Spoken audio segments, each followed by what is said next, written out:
And hello there. Thanks for staying with us on the Joy Prime channel. This is the National Joy Prime Dialogue on the free senior high school policy. It's been brought to you in partnership with non-profit organization School for Life. And guess why we're having this conversation? Many of you are aware that back in 2017, parents and guardians alike welcomed this whole policy about the free senior high school. Obviously, we're going to take away the cost, but after 8 years, we're getting to realize that this policy needs a next chapter, and that's why we're focusing today on reform, improving, and also sustaining the free senior high school policy. There's a reason why we're saying that, because if you take a look at what's been happening to the policy itself in terms of the data that we have, we'll paint that picture for you to have a feel of what's been happening.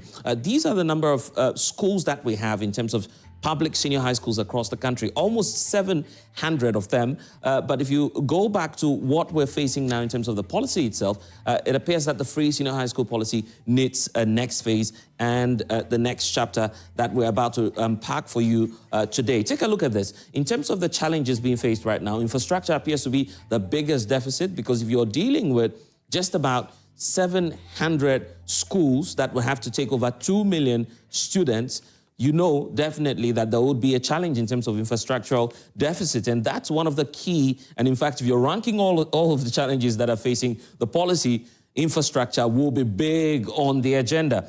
Mind you as well, there's the issue about funding.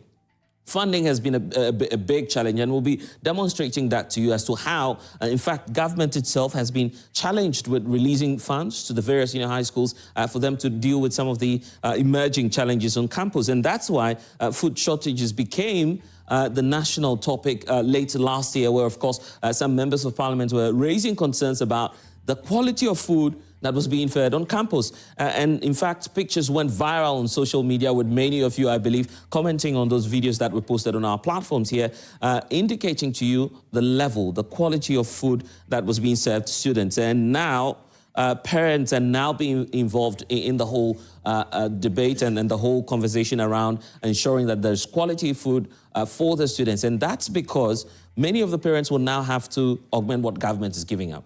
Obviously, some of the parent-teacher associations are now having their own meeting, having to spend extra amounts, out-of-pocket payments, as we're calling it, on the free senior high school policy. Because yes, tuition might be free, but boarding house requirements, of course, are beginning to become a burden on many parents. Now, take a look at this.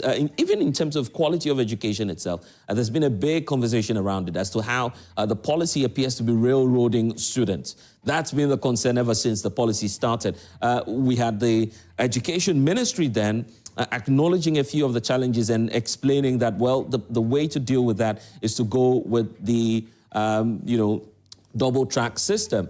So we can reduce the ratio to a teacher, but that's not extremely working, because obviously the numbers keep increasing. I will tell you about the numbers shortly and how that is much of a burden, even on the budget itself and on parents. But take a look at this. In terms of discipline, the Conference of Heads of Sister Schools have been lamenting that. Now, capital punishment and other issues are also being taken away as a result of the policy. We're not too sure if it is directly linked to the free senior high school policy, but if you're taking a look at issues of discipline, CHAS holds that view that clearly there's a breakdown. And also for those outside the public school sector, are beginning to feel the bite of what the free senior high school policy is doing. Because if you're afforded as a parent with not paying fees, and of course a private institution that might be charging much more, you would obviously be opting for the public schools. So we had the Conference of the Private Schools, their heads also mounting pressure on government over the years,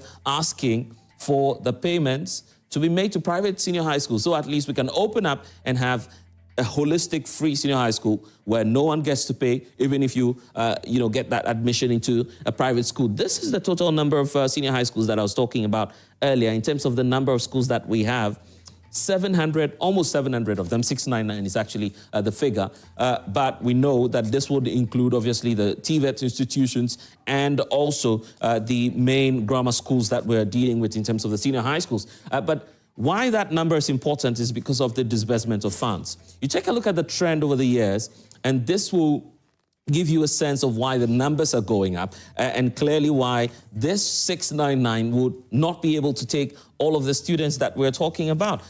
We're dealing now with the figure in terms of a 56.3 percentage point increment in terms of the free senior high school policy and enrollment at the high school level. Take a look at how it shot up right from 2017 when the policy was introduced to where we are now with the figures doubling or even tripling if you're doing the mathematics for yourself. Take a look at 2016, where we were in terms of enrollment rate somewhere around 25.7%.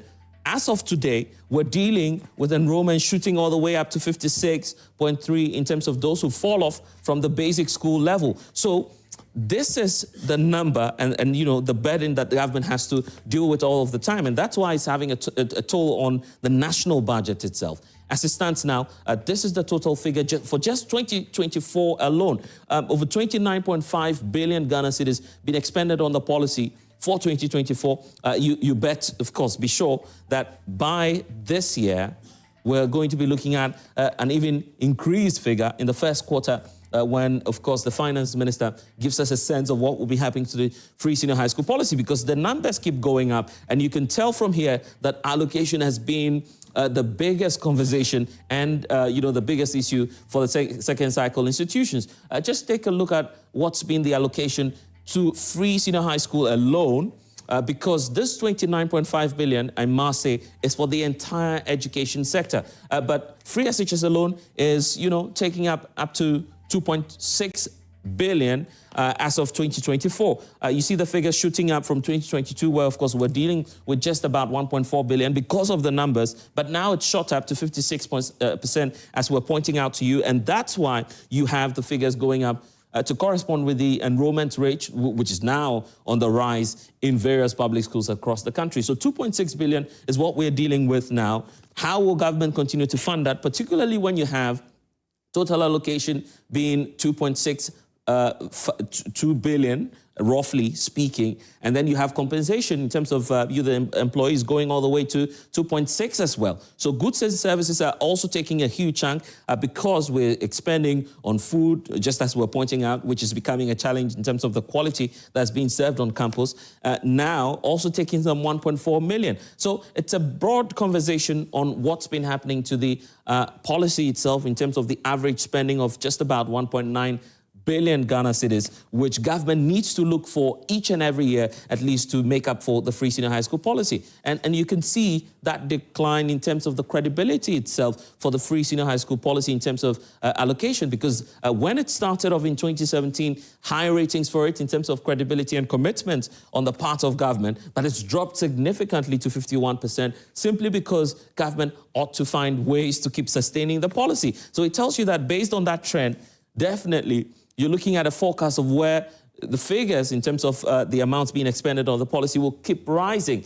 And this is where we are with the projection coming through in 2027, where we'll be spending almost 13 billion Ghana cedis for this policy. The question is, how do we keep funding the policy? How do we keep finding all of these sums of money? Because if you're looking at even just 2024 alone, where we are doing projections, right from there to 2025, you're going to be dealing with almost 9.9 billion Ghana cedis. Where will government get that money from, even and to sustain the policy going into the future? That's why we're having this national dialogue in partnership with School for Life, just to ensure that we get a sense from the experts on what the next chapter of this policy will be.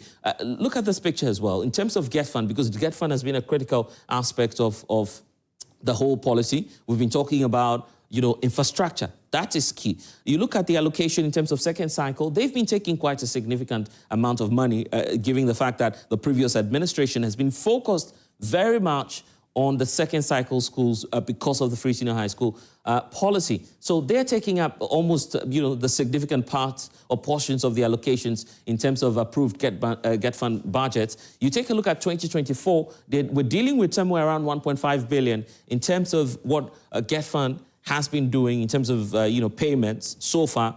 with even the tertiary and the basic school, where experts say is very critical in terms of the formation of a student, not taking as much as what the senior high school and public schools have been taking. So you compare the amounts, for instance, basic school, just around 800 million, and you have all the way an allocation of payment of 1.5 billion going to public schools and get funds supporting, infrastructure in that sector as well. So it tells you the sense of what's been happening over the years. I want you to look at this because this will be very much important going into the conversation. The point about capping that fund and uncapping it. Of course, if it's capped, 3.2 billion in terms of how much the ceiling will be. But if we're dealing with the uncapped amounts, that will be around 7.9 billion cedis, according to the sources that we're getting from the Ministry of Education. So it's a broad conversation that we need to take a look at because many have shared their opinion, many have shared differing views on what should happen in terms of the future of the free senior high school policy. But this is the man in charge of the sector now, Haruna Idrisu, who has a very big task of shaping the next chapter of free senior high school. And guess what? He says that students actually undertaking courses in the general subject areas will have their admission fees refunded to them. That's for the first year, those who are moving from the senior high school into the tertiary level. And of course, he says the president intends to expand this over the years. And that's why we're having this conversation, because many say that allowing free senior high school to be expanded or extended all the way to the university level is now going to even pile much more pressure, because if you have a government that is going to be taking care of tuition for first-year students, those who've just completed the first free senior high school, moving into the tertiary institutions, that's going to be piling a bit more pressure. And it's the reason for which we're having this conversation. Be a part of it, because there are so many people joining us, experts, opinion leaders, and also executives of the School for Life who are very much passionate about what's been happening to the free senior high school policy. I believe that you at home as well, you're very much concerned about what's happening to this very policy and what the next chapter will be. I'm sure my guests and our audience in studio are excited about this. If you are, please give us a round of applause as we begin the conversation. So stay with us. When we get back, I'll tell you about who's helping us with the discussion, and we'll get to hear from our partners, School for Life. This is the Joy Prime National Dialogue on the next chapter of the free senior high school policy. I'm Blessed Sugai, and welcome. We'll be back shortly.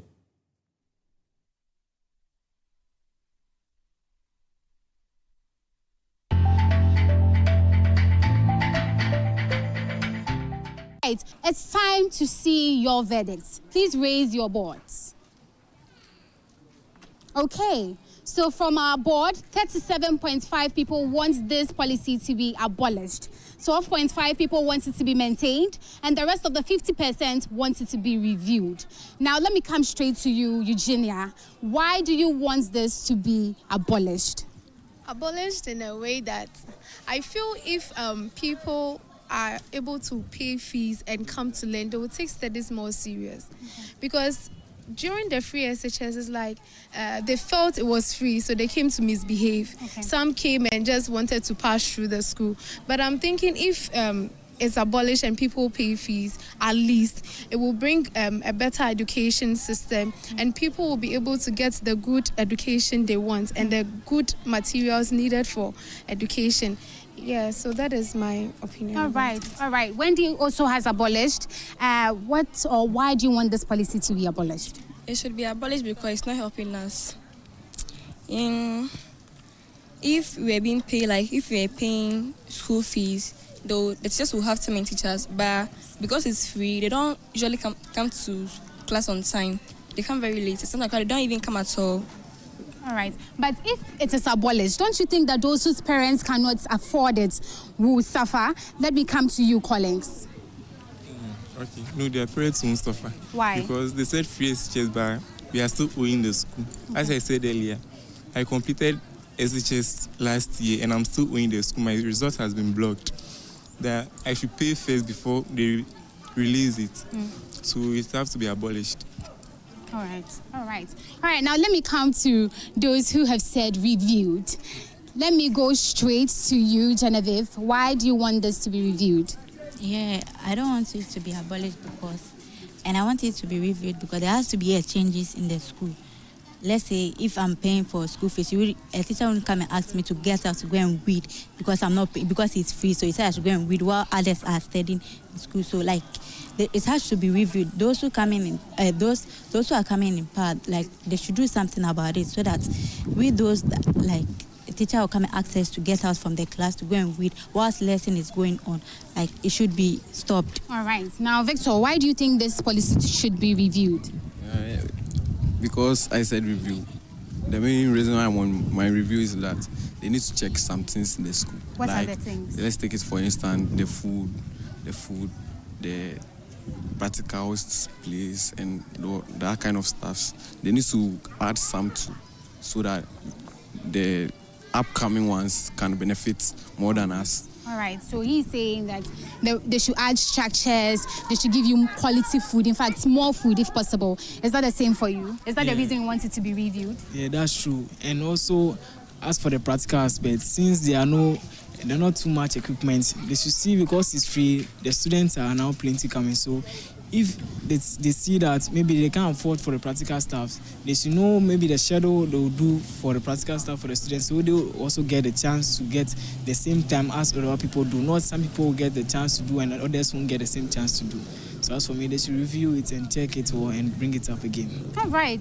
Now let me speak to those who said maintain. Cinderella, you have maintain on your board. Why do you want this policy to be maintained?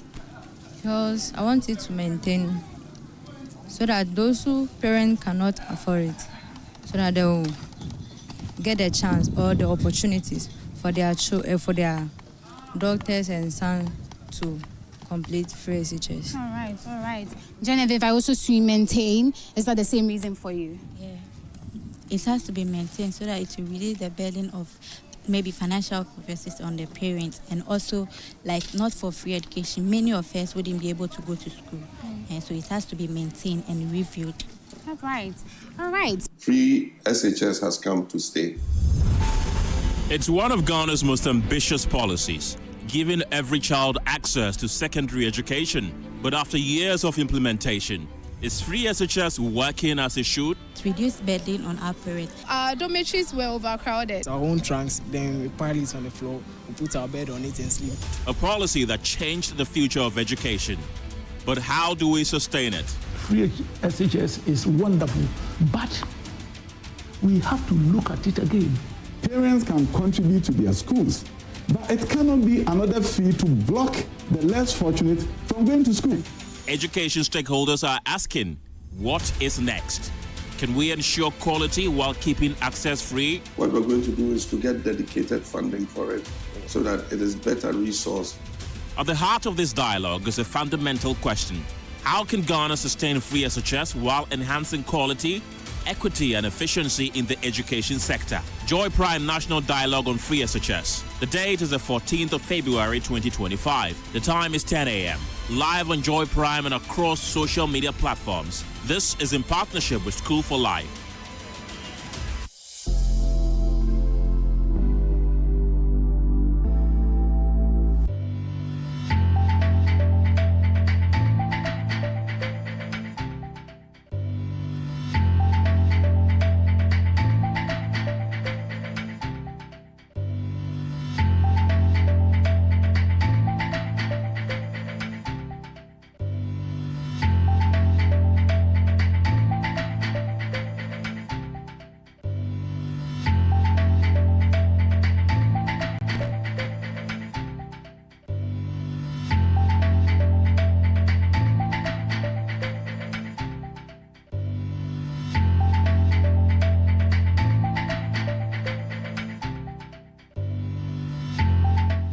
And thanks for staying with us. This is the Joy Prime National Dialogue on the next chapter for the free senior high school policy. You've heard a lot about the policy. We've given you the vivid national picture of what's happening to this public policy.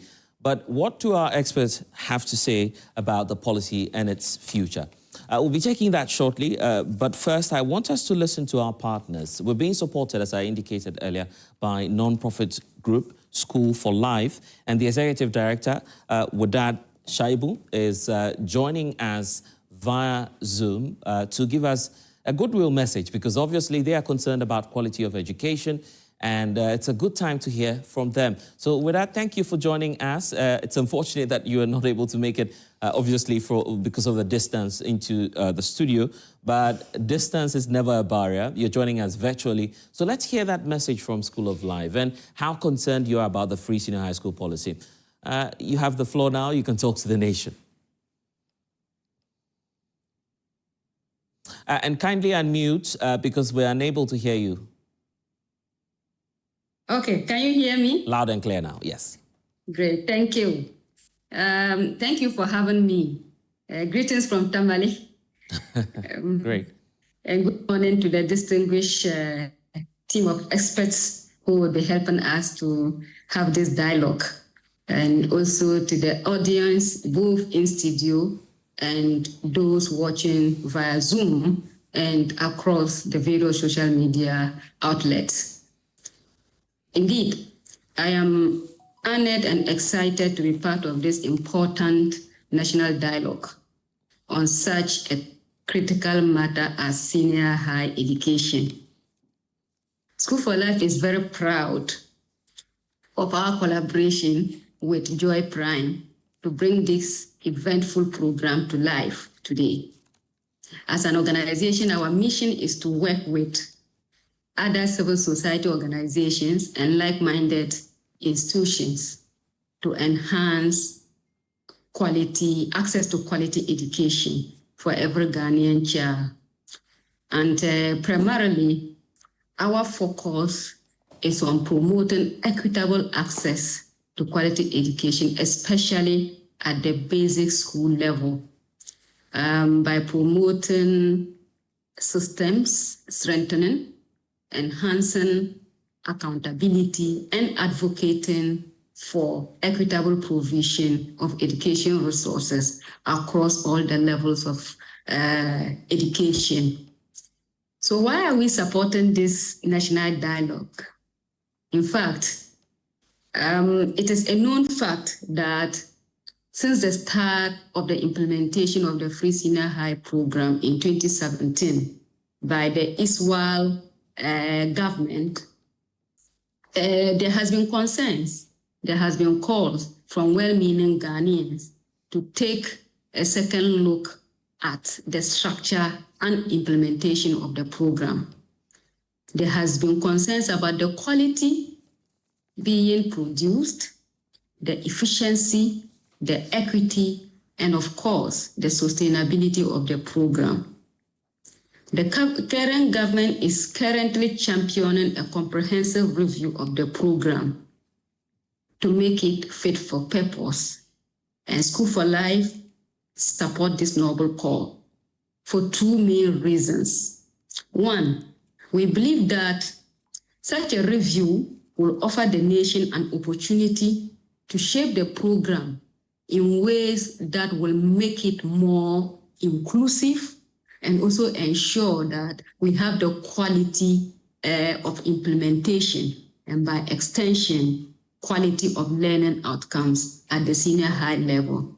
The second reason why we are supporting this dialogue is that we hope that through this review process, the funding architecture of the program will be well structured and broadened to ensure that not only the quality of implementation and sustainability of the program is ensured, but also a more balanced and equitable allocation and distribution of education resources across all the subsectors of education, be it secondary, basic, or tertiary.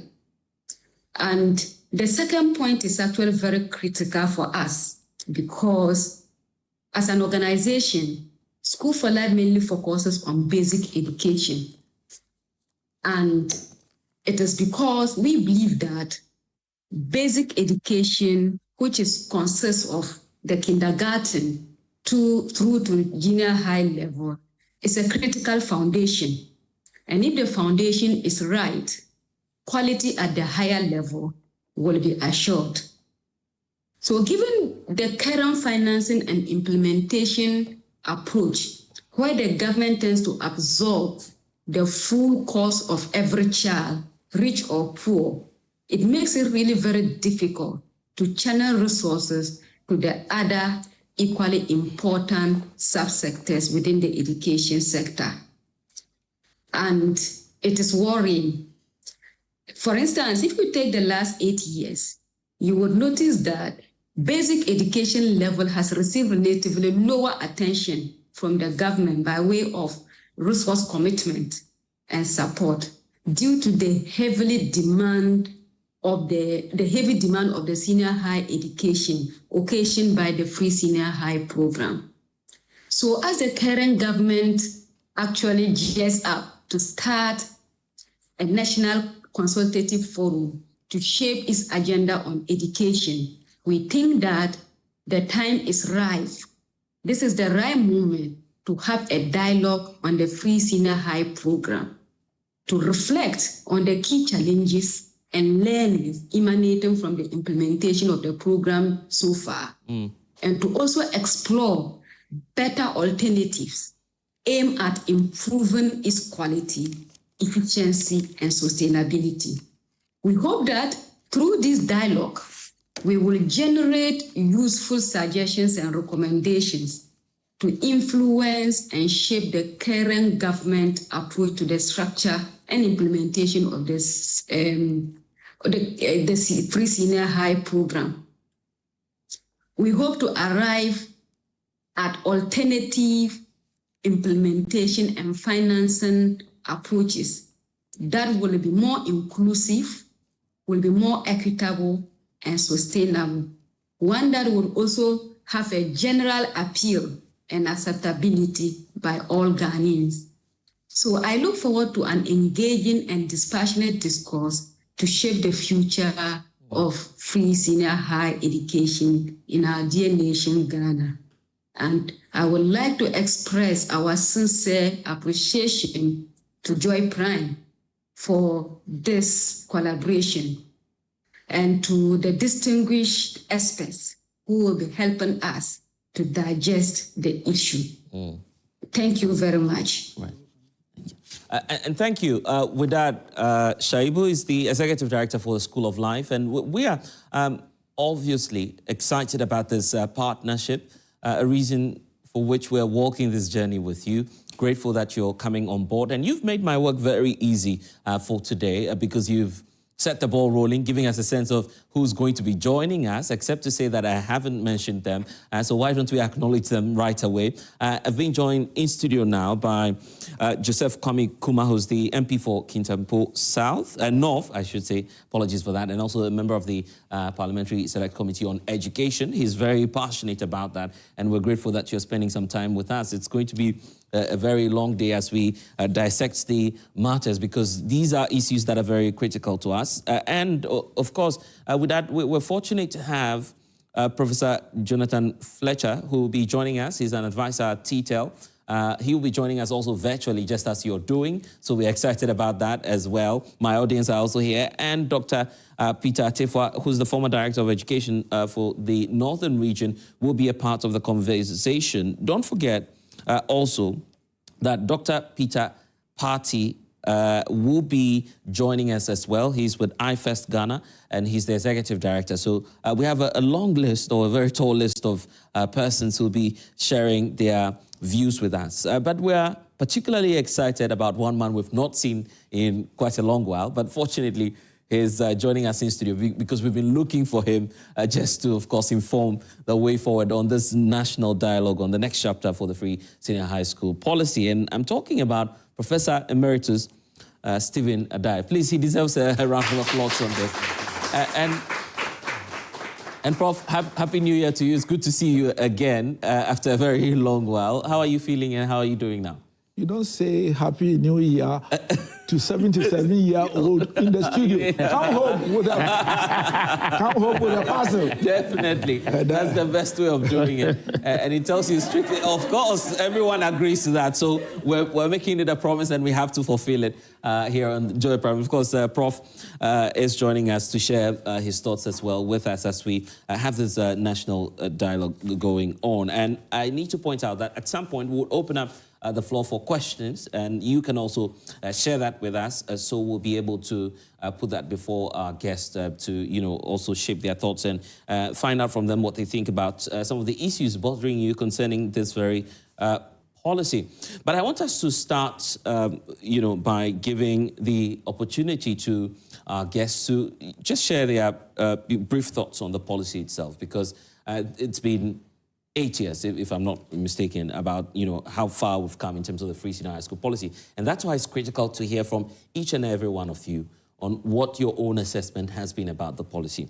Let me start off with you, Honourable MP, because you're in Parliament, and so perhaps what your colleagues are planning to do in terms of informing the way forward on the policy itself. But let's go back to 2017, where it all started. We were excited, and I'm sure you were at the time when it was introduced. Thank you for this opportunity, and let me welcome Prof. And I thank Joy News for giving me this opportunity to meet Prof for the first time one-on-one. That's great. The media stations help us to network. Yeah. That's what I would say. And then once you're doing that, he's giving you a cue that you have to come home. Yes, all the time. You have to come home. So,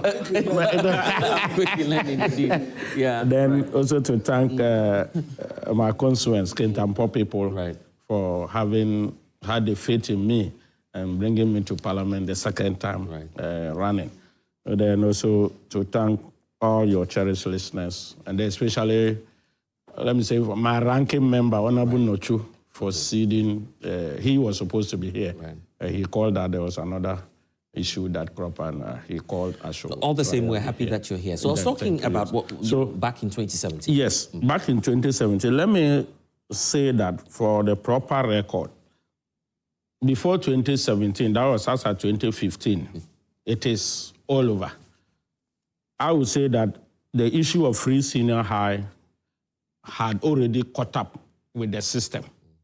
Because if we go back to our constitution, Article 38, 2, or some say 2B, says that after Parliament had accepted that we should move on to free education, 10 years after us, we were supposed to have FQ, free compulsory universal basic education, that no child should be left out of our educational system. And in continuity of that is the Article 25B, which talks about there shall be free, progressive, secondary technical education. So by our constitution, it is clear that the system was now wrapped after years of our educational system, that any government that was coming into power should now begin to look at free senior high education. So the NDC era, under Professor J. Nana, the current vice president, who was the education minister, and you remember, His Excellency John Dramani Mahama was the president. And they went to, was it Akumfi, our late professor, our late president, Professor Atame's hometown, and launched the free progressive secondary education. And the style of the NDC was that we should go gradual. So if you check the NDC style, that was when Prof. J. Nana, when she was the education minister, they started implementing free senior high in bid by way of infrastructure. That was where the e-blocks system started, where almost every program, home economics, science, and everything was in one block. Because if you go to any of the e-blocks, you see that there's home economics department, there's science lab for that, science labs for the main sciences. They have almost every program. So the schools were to take not less than 500 to 1,000 students.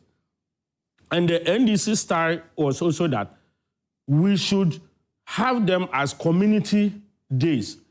And not initially for boarding house. Yes, okay. Are you getting me? So they were now putting the infrastructure in between communities. You know, that was how Libya developed. Late President Gaddafi will not put an infrastructure near a community already developed. He will go to the bush, because government had the resource to send electricity, to send water. So you see that the NDC data was being chastised that we were just building the E-blocks in bushes, at least some people were criticizing. They were right to do so. But the brain behind it to send between communities so that later infrastructure could pick up there. At least that compulsory electricity will be there, water will be there. And then the government also tied it with the provision of buses, you understand? So that we could catch students from various communities, come, give them that one hot meal, and then close and go back. So that was how the NDC planned.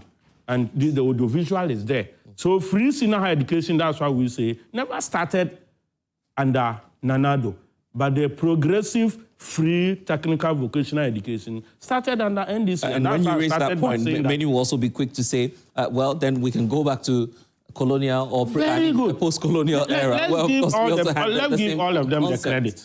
Right. You see, by our governance system, we should not praise one side. The moment we do that, then we bring out politicization. Right. The moment we begin to criticize that this one didn't do well, I did well, then that's where politics comes into the educational system. So let's have the right information throughout. Yes, thanks to late President Nkrumah, and they said it was limited to the north. You understand? So somebody comes to say that now I want the whole Ghana to enjoy it. That's your side of it. And somebody said, let's go gradual. Not independent here and now, but let's go gradual. So that when the infrastructure is gotten, and now later we modernize them, then the system... Okay, but the president then took a decision, that bold step, to open it up. That was his position. And I'm talking about the former president, Nana Akufo-Addo. Yes. In your own assessment, do you feel that, well, he was right after all, by taking the bold step, opening up at least for once, so we can correct one thing politically, taking a bold step, where did it land us into? What it has landed us into is what has brought us here for a discussion. Is it well done? Is the feeding system okay? The double tracking system we are claiming we have done with it, is it true?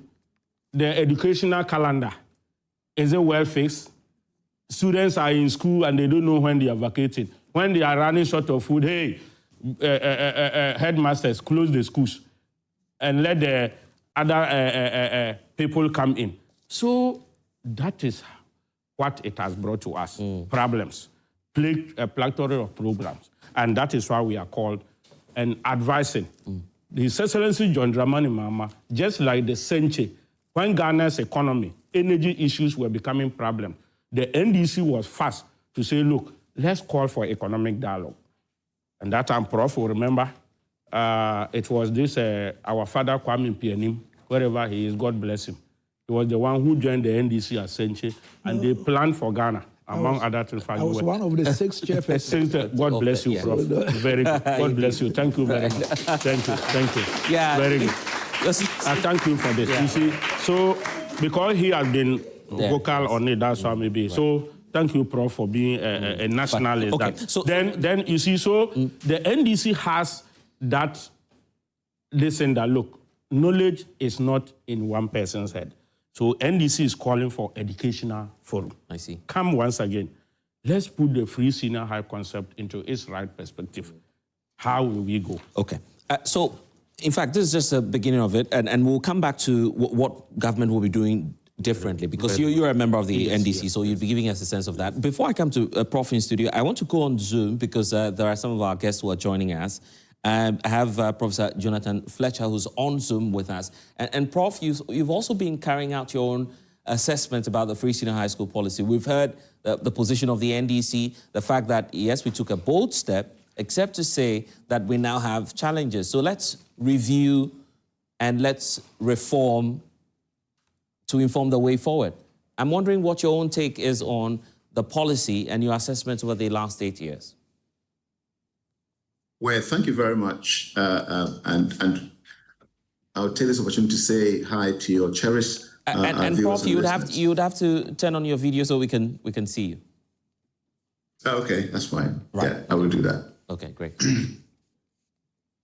Yeah, thank you very much, President. And I would like to take this opportunity to say hi to your cherished viewers and listeners.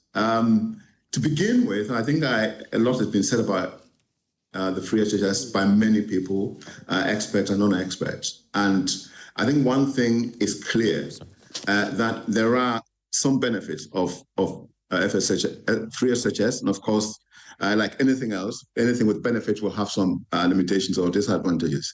I think it's important to acknowledge that the benefits that we have gotten from the free HSS are benefits that only a few people will disagree with. So, for example, if you look at the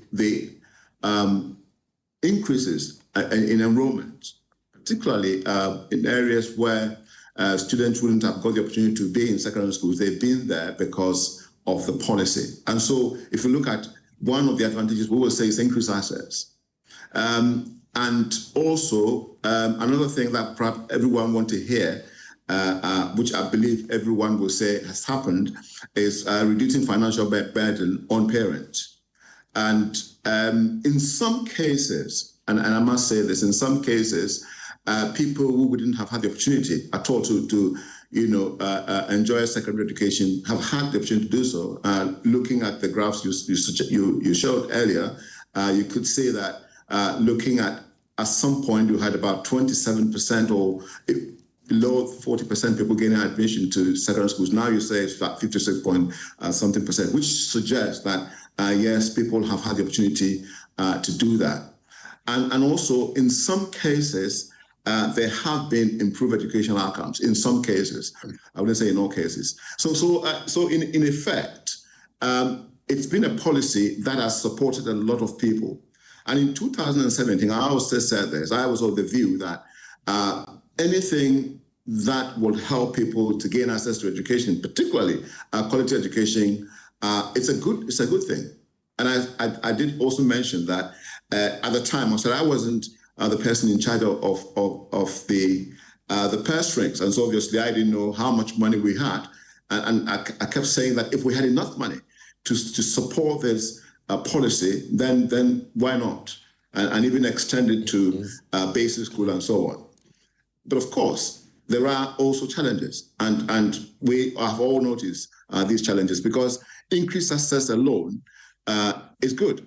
But of course, once you increase access, then there is the possibility that increased access without corresponding, increase in resources will definitely lead to, quality will suffer. That's where, which means that if you increase access and you don't increase resources, then of course there's a likelihood that quality will suffer. And we've seen that in some cases this has happened. This has happened where you have the number of students in a class up to 120 in some cases.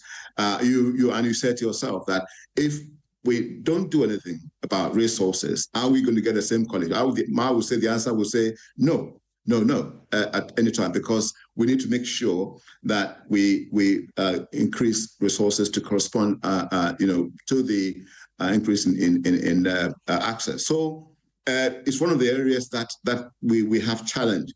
The other areas will be particularly in boarding schools, and this is to be expected, because free education, I say in this country, free education, when it's about free education, we're talking about free tuition, then of course, everybody, is enjoying free tuition, so to speak.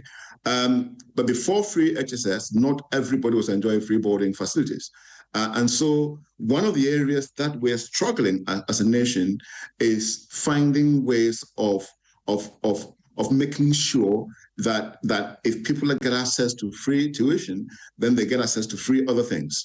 And particularly, the boarding system has put a lot of strain on the economy, particularly the education budget, because obviously you cannot send the students to a place where their parents are not there, where no one is there, and expect them not to, get the things that they would have gotten if they were at home.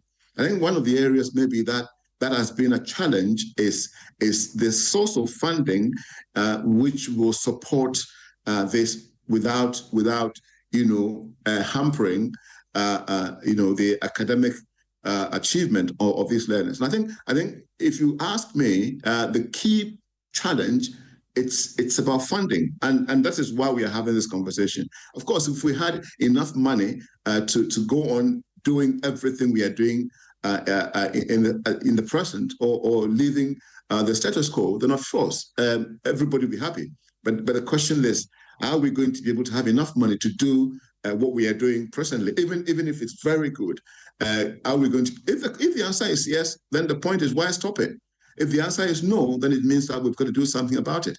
So in a nutshell, there are benefits as far as the policy is concerned, but of course there are challenges, and I think we need to look at ways in which we can address these challenges, and not only just address them in a particular way in which we can address the challenges, so to make this important policy sustainable.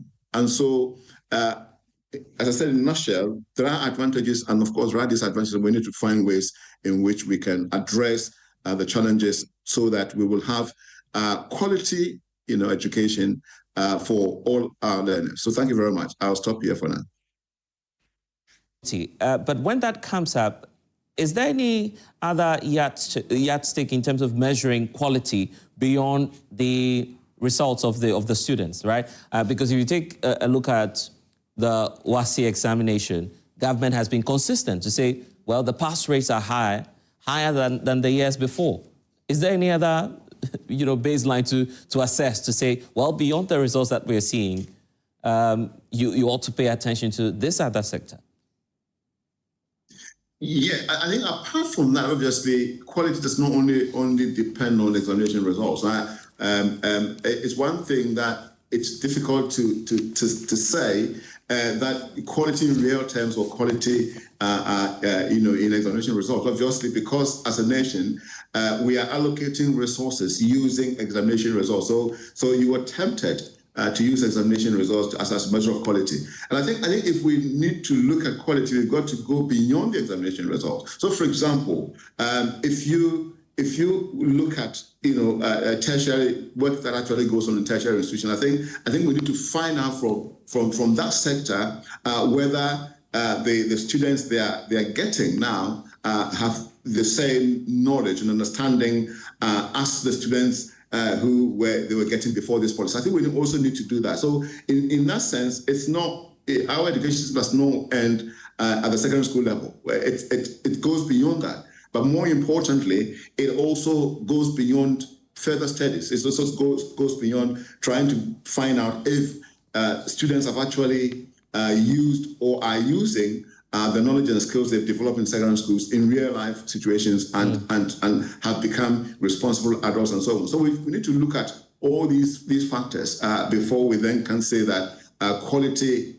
has been maintained. Of course, if you're using examination results, then of course, then you'll be tempted to say that there is quality because students are passing exams and so on. But we need to go beyond that and find out whether students are actually able to apply, for example, the things they learn in school. It's very important. They are not just learning them to pass examinations, but they are learning this thing to be able to use these things in real life situations. And so I think the study should go beyond just the test results or examination results and find out what the kind of life that our graduates from the secondary schools actually. Right. It's a good time to hear from Kwesi Kwarteng because he was the former spokesperson for the Ministry of Education. And at the time, I recall the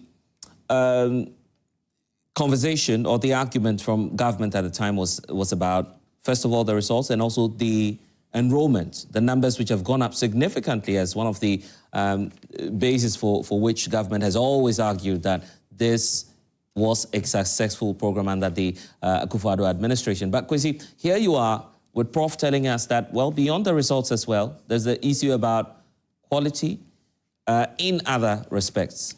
Your take? All right. Good morning to you and good morning to respected panelists and, of course, our viewers. I'm glad to be here. Let me move straight to the question. Let me say that the biggest challenge of the free senior high school policy has not been those inherent challenges that came up with the implementation of the policy. But for me, if you ask me, especially having worked with the Ministry of Education, largely has to do with the politicization of it, particularly the politicization of the challenges that comes with it. Because I worked with the Ministry of Education for some couple of years, I noticed that if you look at the challenges within the education sector, i.e. at all levels, being basic, being secondary, being tertiary, we've all inherited systemic challenges. And interestingly, even if you look at the junior high school level, that is the weakest link within the education sector. But some way, somehow, the conversation has always been narrowed down to the free senior high school policy. Of course, I mean, by political players and also by the media, because it generates the news, it generates a trend. Also because, by and large, it's a policy that came at the backdrop of a political promise. Some way, somehow, a political party enjoys from it. And maybe within the political environment that we have in this country, other political parties may also be disadvantaged from it. So there were sweeping comments, there were sweeping criticisms, but I'm happy that for the first time, my presentation will not be seen and, I mean, somehow maybe framed as a defense to the policy. At least for now, I'm in opposition. I can see Peter smiling. At least for now, I'm in opposition. And the expectation is that we'll have a very open, dispassionate, and honest conversation. Well, if you ask me, education has always been centered on three key variables, which has to do with access, which has to do with quality, and also the last one has to do with relevance. It is a marriage of these three that gives effect to education, and not just any other education, but education that is quality and has an impact on socio-economic transformation. So I agree with all what the speakers have said, that yes, access is key, quality is key, and also the impact on our socio-economic transformation is also very key. If you look at it critically, one of the basic challenges that we have, or we had as a country at the senior high school level, had to do with access. Every year, you realize that about 100,000 students pass the BEC exams. And I mean, out of the number that passes, who are expected to move to the senior high school, get about 100,000 not getting access to the senior high school. So roughly, I mean, free SHS implementation is about 7 years old now. Cumulatively, if you want to use the face value figures, you may be looking at about 700,000 students, which ordinarily wouldn't have had the opportunity to go to the senior high schools. So the choice was to, as a government, whether or not you hide under the umbrella of a cut-off point system, where you look into the face of ordinary Ghanaians and say that you had 23, you had 26, you are not eligible to go to senior high school. Whilst in truth and in all honesty, the challenge has nothing to do with the grade that the student had, but had more to do with governments and successive governments' inability to provide needed infrastructure. And of course, the second option also had to do with whether you take a very proactive, aggressive approach in giving opportunities for all these students to justify themselves. I am aware that there is also a requirement by the Constitution of Ghana as to the debate of who started or who did not start. Me, I'm not so much interested in that. I am more interested in the fact that we have such a policy and we can have conversations to improve it. So yes, at the time, the government then, which I had the opportunity to work in as a spokesperson of the Ministry of Education, implemented the free SHS and removed that barrier of access. But come to think of it, it depends on how you look at it as a state, whether you see education as an investment or just an expenditure. If you look at it as an expenditure, you may have every reason to say that, well, look, in a space of 7-8 years, you've spent about 9 billion or a little over 9 billion Ghana cedis to give education to about 3.5 million students in Ghana. Yeah, Kwesi, for you, what's the biggest selling point for the free senior high school, aside, all the criticisms? Well, I mean, that's why I indicated that education borders on access, quality, and relevance. In this context, it has to do much with opening access, but it's also important to add that it has not necessarily been opening access. You see, all over the world, the general template has always been that when there is access, quality reduces. And unfortunately, people even believe that when there is access, we may have about 120 or 200 students in a classroom. But in the case of Ghana, we were able to defy gravity. And through the novel intervention of the double track policy, we were able to still maintain access and at the same time quality. I see. Of course, I mean, as to conversation about what really entails quality is a conversation that we can all have as the discussion goes on. Indeed. But in London, I am saying that in terms of access is something that we were able to do significantly. In terms of quality, the numbers may speak for itself. Right.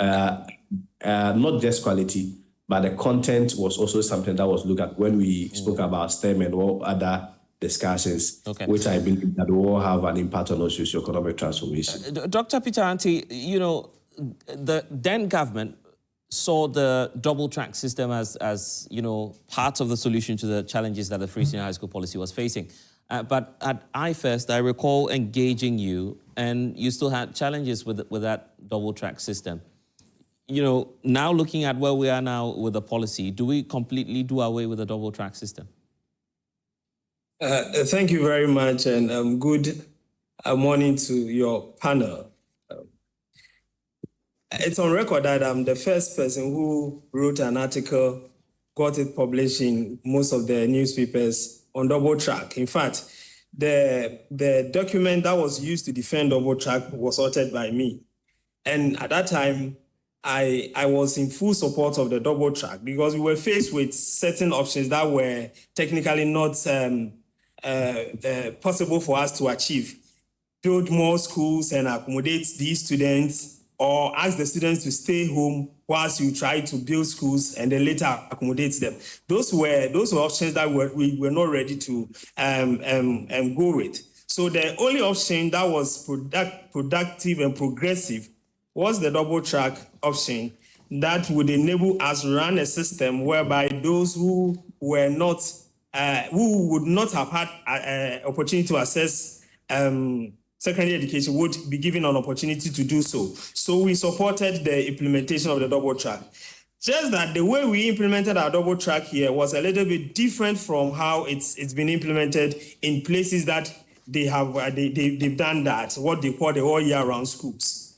We realized that when you implement the double track, students have an opportunity to stay long vacation periods in the house. So there should be a kind of a linkage between that period between the students and the teachers, so that there will be that kind of constant interaction, monitoring, so that the students will not be moved away from the academic activities for 3-4 months like we are experiencing in the implementation of our double track. So there were certain things that were supposed to come with the implementation of the double track.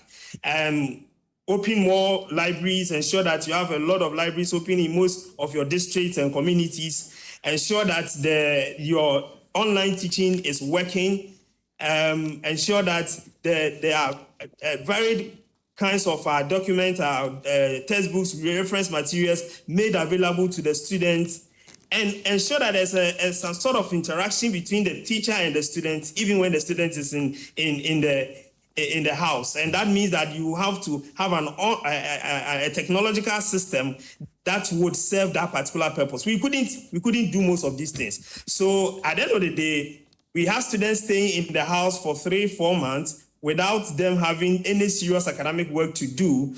Parents would then have to now find ways and means to ensure that their kids are academically active, or those who do not have would have to now go and then do other things that will bring income to them. So what we ended up achieving was widening the gap of inequality, because those who have the money would move their walls to extra classes and do other things. Those who didn't have would have to wait till school reopens, and then, or they would have to engage in other economic activities to make money. That was the biggest downfall or is the biggest downfall of the double track. So it becomes welcoming when you realize that after these years, most of the schools have been turned into the transition school system, and gradually we might be able to deal with this challenge of the double track. But I must say that what we have experienced with the free senior high school, its implementation and everything, is a lesson for those of us in education policy and policy analysis as to how not to implement a policy in education. Because policies in education have detrimental effects on the student if it is not implemented in a way that it is planned to. And the effects on these students will not be felt today or tomorrow. Sometimes it takes 10 years, 20 years, just like the benefits or the investment that you make in the student. So the investment that we are making in the free senior high school, the benefits will be seen 10, 20, 30 years to come.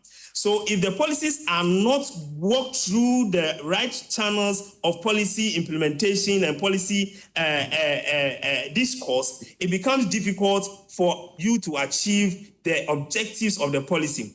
And that is why, after 7-8 years of implementing the policy, it is not that we are having a comprehensive discussion about the policy that involves the government and all relevant stakeholders. And that shouldn't be a way of dealing with policies like this, because if you are not monitoring the policy from its inception, you are likely to get so many things wrong. And when the policy runs its full course, like the free SHS have done for almost 2 years, 2 times now, right, you have products out of the system who might have been harmed by the policy, but you were not able to rectify those kind of effect on them because you were not much monitoring the implementation of the policy along its implementation period. Right. So that is what we haven't done right with it, and hopefully, as we continue to talk about it, we'll be able to get some of these things right. And to be fair, the double track system was not a broad stroke.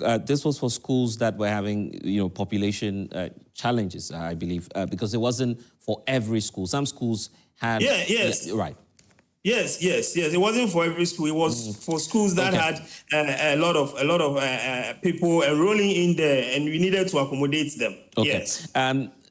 I'm itching to hear from Professor Stephen Adei, but before we do that, let's hear from Dr. Tefo as well, because Dr. Tefo is with Africa Education Watch. But Doc, you used to be a former director for the Ghana Education Service, I believe, in the northern region. And why that's so important is because of, for instance, what happens in urbanized areas as compared to rural communities. The experience of free senior high school in rural areas is much more of a joy than the urban areas where they are dealing with population challenges, because then you'd have to run double track. But in the rural communities, what's been the first-hand experience with the free senior high school policy?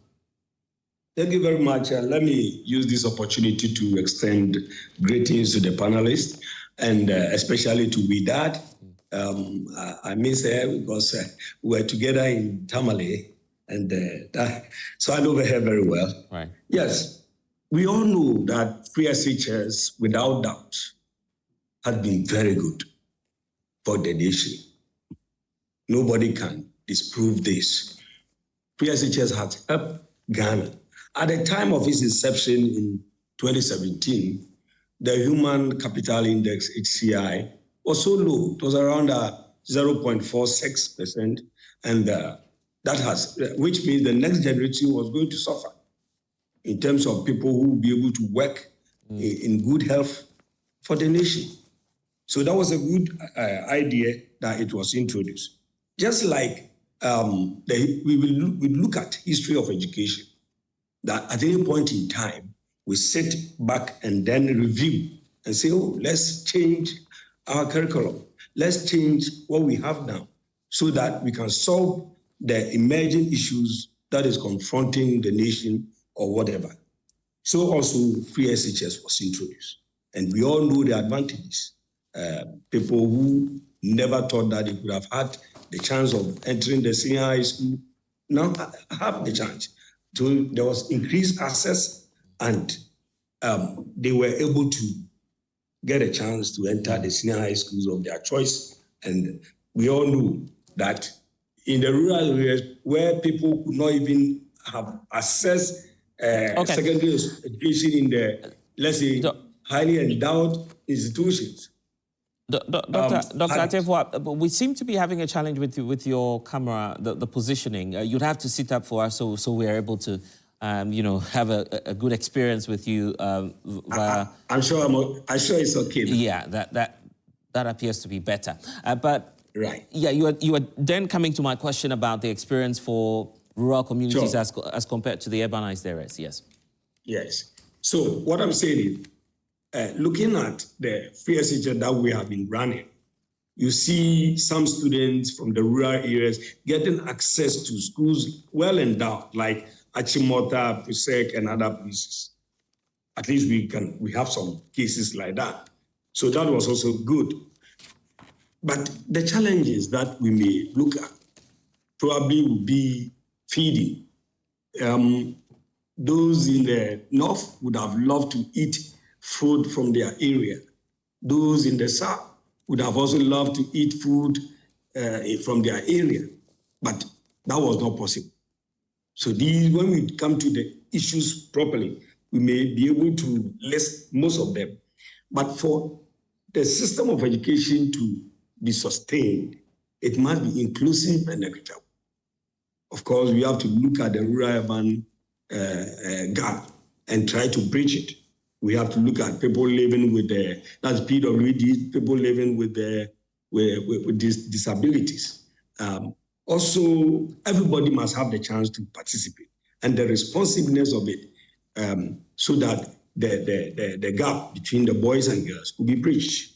And the problem with free SHS is 90% cash flow. It's 90% cash flow.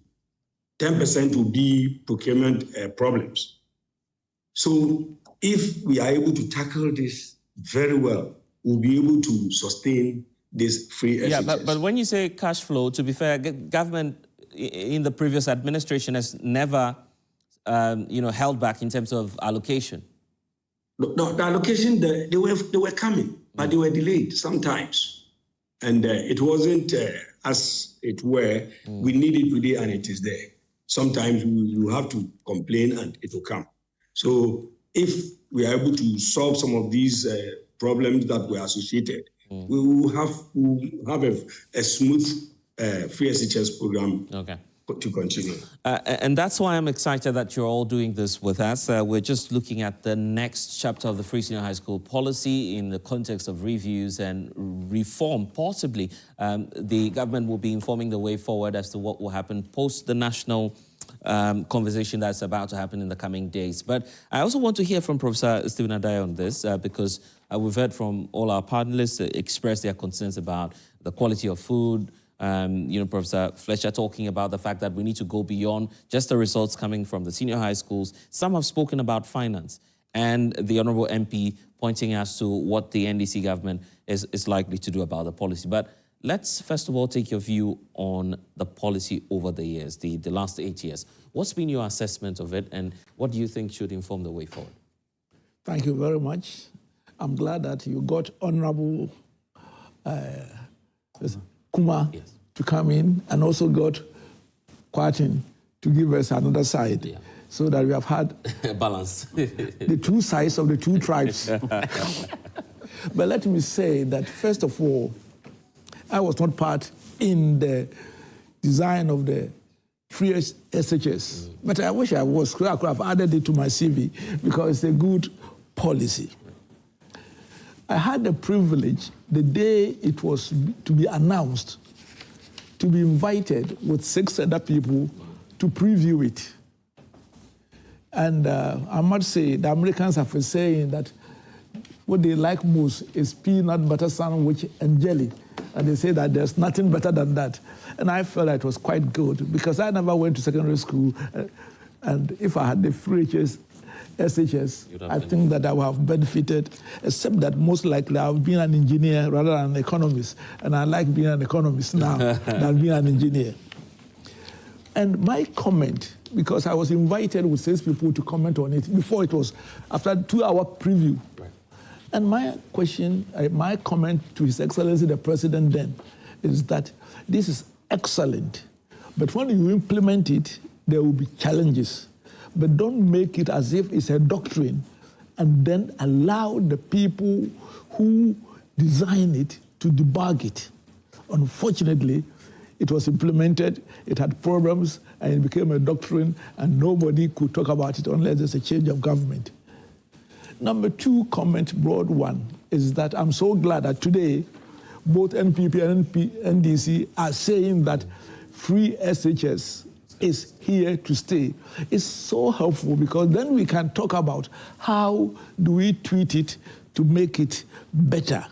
So I believe that is what we should be now dealing with so that all of them are on the same wavelength. I personally think that the challenges which are being faced are surmountable. And that is where we should all be looking. And let me tell you that I'm very biased. I'm associated with the university system, having taught University of Ghana for 7 years and also being a rector of GIMPA. But my real heart lies with pre-university education.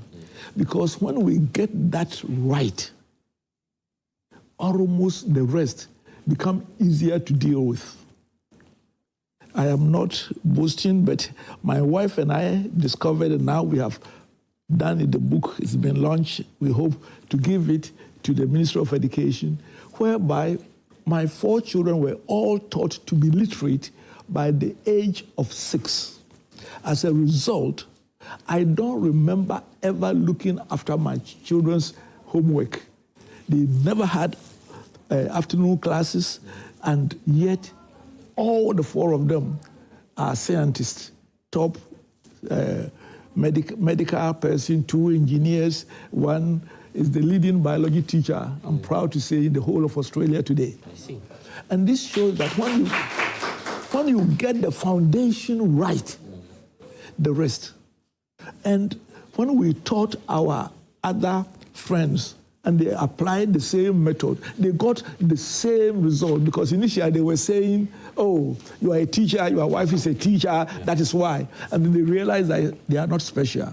So one of the things which I will be sharing with you when I finish is the Papa and Nana series. The reason why it hasn't been sent to the Ministry of Education is that it's been internationally patented, but we won't ask you to pay for anything to do it. Now comes, so let me say that the free SHS has done us a lot of good, which I'm coming to, but has taken attention from the primary school. Because when basic education, of course, the NPP made secondary school also basic, so therefore, but we talk about the old basic education. When you get that right, in fact, last year, we are now in 2025, my wife and I have been led through our Ghana Christian International School to open a special primary kindergarten school. And I go there every other week in my village and sit with them.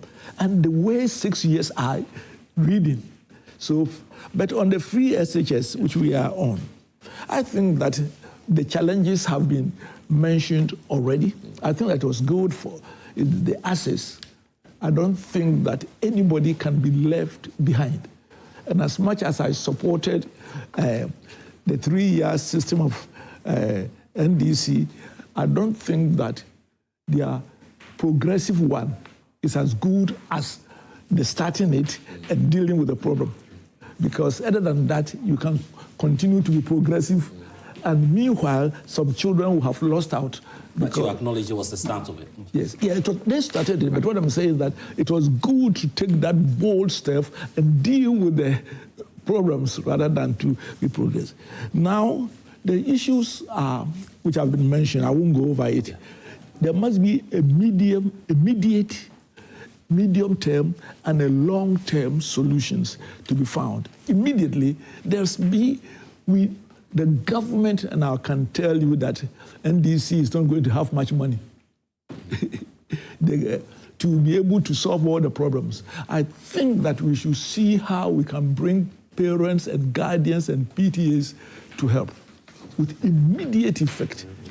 Because let me tell you, I've just spoken, not because you invited me, just in the past week, 2 parents, and one, I will mention where their children are. One is a girl just completed Accra Girls, and one in Presec. They pay 400 Ghana cedis per subject per term For extra classes. So they are already paying 10,000, and in one case up to 20,000 in order. If you had asked them to contribute 5,000 so that the whole system can be improved. So we must immediately look at. The second thing we must look at, these are the short-term ones. Right. I'll come to the medium term. Yes. I'm not going to talk about all the problems which they have all talked about. The second thing is that, listen, we have for some time have to maintain the double track. There's nothing you can do about it, because even if tomorrow you want to get the E buildings, they still will not be enough. So how because of the enrollment. Yes, it will take some time, and we'll come back to the medium term where the E classrooms and other things must be dealt with. But immediately, how to make the double track better and work. And I think that one of them mentioned, for example, while they are away at home, something can be done so that actually they can continue classes. These days, and sometimes Sankofa is good. When we were young, we had the radio box. And then there was afternoon classes. We were actually listening in the Shiromwasi to education on the radio. We can do something which will engage them while they are at home. The third has to do with the feeding, because the feeding is very critical. I am not close enough to say that the government may have the money. But if the government doesn't have the money, for goodness sake, if the children at home, they are fed by their parents. So the parents, you can have free tuition, free teaching, which is the most paying things, and ask them to contribute to the feeding when your child is in the boarding house. I would even dare to say the government will only give one free meal so that the day students and the boarders will get a quality meal, and if you structure the meal better, they have all the nutrients they need for the day. But those who have access to, must be equitable, who have access to the boarding school must be willing to pay for their children's breakfast and lunch so that we are all equitable. You are getting free. They must even pay for rent. But if they are not going to pay for rent, then going forward, I think, and it's interesting, this is as way back as 1980 when Riyad Marajan was the Ghana ambassador to Australia. I was a student there, and we were discussing education. And I said that we must go to a system also whereby, especially the grade A's and the grade A school immediately, let us make sure that government gives scholarship to all the first students. They do their local examination. You don't go and do it. You take somebody from Shiromwasi and say that you should go and compare with Morning Star. Charlie, Shiromwasi and Morning Star cannot be the same, or Ghana Christian High. So you say that the first JHS student in from Kita to Paga will be given the entrance and free scholarship to go to the grade A school. You give about 15% to the local catchment areas so that we can also make sure that grade A is not for certain people, but for A. And then they remain about 50% of the grade A school. Let the people are willing to pay. Let them go and pay to go there and then use it. It's voluntary. You don't need to. And they use the money to help with the others, because we shouldn't continue to have a situation when some are A, some are B, some are C, and some are D. Is there a E there? Yes. It's unfair. So we want all to be A. So if you want to go to the A, those parents who want their children to go to Wegehe, as for us, it's Wegehe. You pay your 20,000 and take your child. You have reserved 50% for you. So that money, we are going to make grade E also quality, so that everywhere. But let me conclude here, and then this is the short term. Right. Later on, if you want me, I'll come to the medium term, and there's a long term one. But when you are on a panel, you must. The Lord put on my heart and my wife 25 years ago to start Ghana Christian International High School. And we are not advertising because I don't need more students. They are overfull. And we don't go to 120 per class. But 10 years ago, I felt that what we should do for my community is a quality day secondary school and where you mentioned honorable, then this, where I restrict it to only the 12 villages around Shiromwasi. We bring the students there.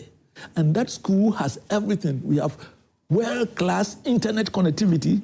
It was Tigo was one of them who did it for us for only 38,000 cedis. So they have their library, their computer is everything else.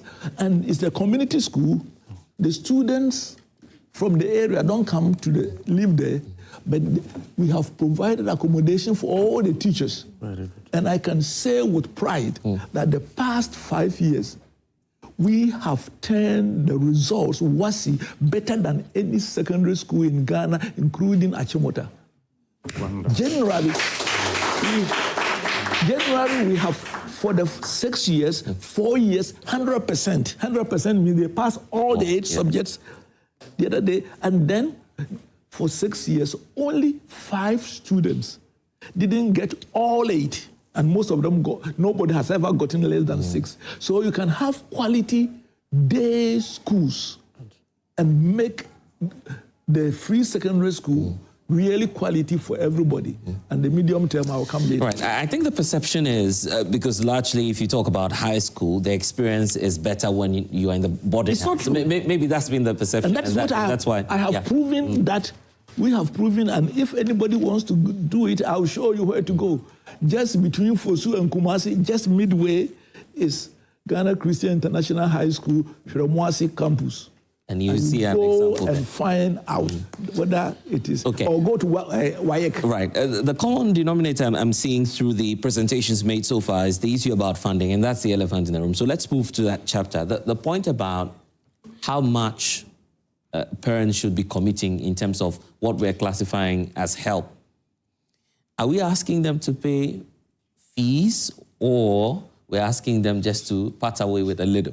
Because when you do that, you might end up taking away the essence of the free senior high school, which of course there's a political promise to it. So when you tell your electorates that it's free, they're expecting that it should... Can I come in before yes. Because I don't want to be politicized.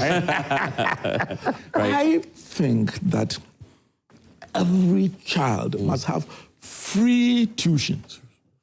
So there should be no fee for everybody, except that if you select the special secondary school and you say that if you want to pay the 50%, that one, because we are taking that to Robin Peter to pay Paul. It will go to an education fund. But everybody should have free. In fact, in our school, there's free tuition. Everybody has books. Also for free, because they need the books to study. And of course, tuition comes with the teachers. And that one should not be negotiable. When it comes to the other things, that's where we can say that parents can, and most of them are willing to make contribution. The feeding, the school uniform. Of course, in us, we also pray. They pay, actually, they make contribution. They pay 2,100 a year. That's 700 a term. But that is peanut. It doesn't even meet a quarter of their needs. But they have free food, lunch. They have free clothing. I don't think that in the national one, we should take it out of it. Right. Parents can, and they must be, the parents will be able to feed them. I will always go for but on the feeding, you're saying it could be once. So that the day and the borders. But if your child is there, if you're at home, you have given breakfast and dinner. So therefore you must be. So the free must, what they need academically to survive. And that should be. That's where the cost element should come through. Honorable, for you, should we be asking them to pay beyond that? All right.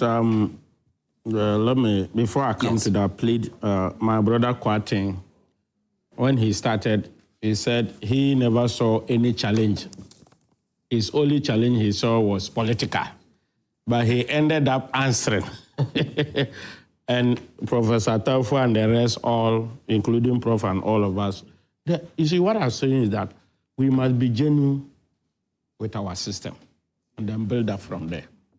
If we say it's political, no, it's not political. But they are the realities. Before Nanado left off, he saw that heads of Assistant Senior High, CHAS, came out and said the government was owing perishables for more than some terms into millions of cedis. You saw them come out with a letter. WAEC, the West Africa Examination Council, came out that we owe them as a nation, I won't say only government, we owe them almost 180 million Ghana cedis. So these were some of the challenges. So if my brother is still insisting it's only political, he should go back as the PR. And he knows, even sporting activities, we gathered at Koforidua and they had to tell students, go home, no money. You remember, Koforidua inter-schools, secondary, senior high schools. We couldn't handle sporting activities. So your point is my there was a brothers challenge. should know that there were challenges, not only political, but there were genuine challenges. So that will build up from there.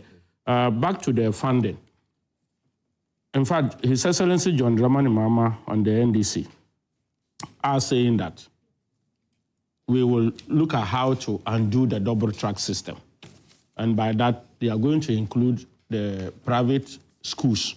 They are going to extend free senior high to the private schools. So they will see those private school proprietors, sit down with them and see the areas they could collaborate so that the double track system will go off. At least that's one of the ways funding, maybe building new infrastructure and other things will be curtailed, at least giving us... So when we add more private schools... very good. Yeah, but the point about, you know, the interest of the students, because some of the students, for them, high school should be public because of the names associated with you know, some of the schools that we're talking about. It's about access, expanding the access by way of infrastructure, solution to the infrastructure. But that is still public, in the sense that, for example, government if you take St. Andrews in Fosu and few areas, and the government says that I'm adopting this, or I'm sponsoring students and paying the fees that you are charging, is the state government. So you can do, you can partner with the private sector. Idea stay public. Of more or less, if you use the funding in there to reduce funding. Are you getting me? We are also to look at the sustainable funding. It is believed that the current one was tied to our oil, and you know we have dwindling oil revenues. So far, the oil revenue we are getting, when you come to hear of Tallow and other oil companies trying to, and even our electricity problems, we are owing them a lot. So that means they will be dwindling for other sources of funding, right? USAID just came out that they are cutting off supply to Ghana, an amount of over $156 million. And the education component is there. Health, about $56 million. Government is not going to get money again. So as a nation, just like Prof and others are saying, we must sit up and accept some cost sharing somewhere.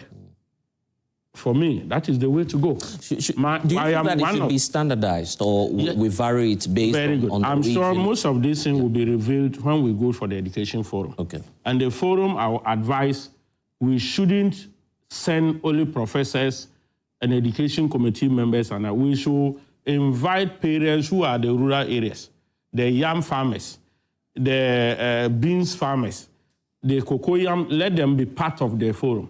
Let them also contribute to the issue. Are you getting me? Right. Let them also contribute. Because the ideas they have, the tomatoes farmers, the market, the traders, they have good ideas. A lot of them children are in the senior high schools. I am a beneficiary of the free senior high, my children. 2. Like three of them. Right. One just completed. Yes, I am. I am a beneficiary. But let me tell you the truth. Weekly and monthly, the money are sent to school. Almost every time that the machito is finished, I say, are you drinking? Excuse me, are you getting me? That is the reality. We must face it. One is on national service now. So I'm a beneficiary. The pioneer is one of the pioneers. Right. The sister is also in UDS now. The third one is in Wisconsin. But when you say that... So I am... Yes. When you say that, and I've heard Prof also say that, when you say parents are willing to share the cost, is that the reality for every... Sorry if I say parents are willing. I'm saying parents may have to be willing. Okay. to support, as we are all genuine. The reason why I'm asking that is because the experiences may be different for the parents. I think that the parents also have various levels of parenting. But there's no parent today whose child is in the free SHS who at least does not spend 5,000 a year. There's not one of them. And I'm talking about people, because in my village, I go there every fortnight, and I see people who go to free SHS, and we charge 2,100, that's 700 a term. When they are going, they spend about 5,000 on their prospectus before they go. 5,000, 7,000. And they spend not less than 1,000. These are the peasant farmers. So the high-end schools. The government is really doing a lot, but the parents are already complementing, except that it's imbalanced. And now and one of the dangers of the current free SHS is this: the rich are able to pay the 300, 400 for the extra tuition, and about those who fail, still about 35%, even in their best case scenario, fail. They are coming from those who cannot pay for the afternoon classes. So we complicate the problem for them. Africa, education. Africa Education did a document on it. That, right. On the average parents pay indirectly. And how much? And it is around 4,000 to 7,000 per student. What parents indirectly pay in the name of their children still being free HSS. And it has also been lowering. The funding to the education sector has been lowering. First, it was 3.5% in 2017. As at last, this 2024, it has reduced it 2.4%. Right. So with the world economic challenges, what the President Trump has come out with, that they are cutting U.S. aid and other aid to Africa. It is not so. Excuse me. To which nobody is not somebody who is now coming to show the little one where God is.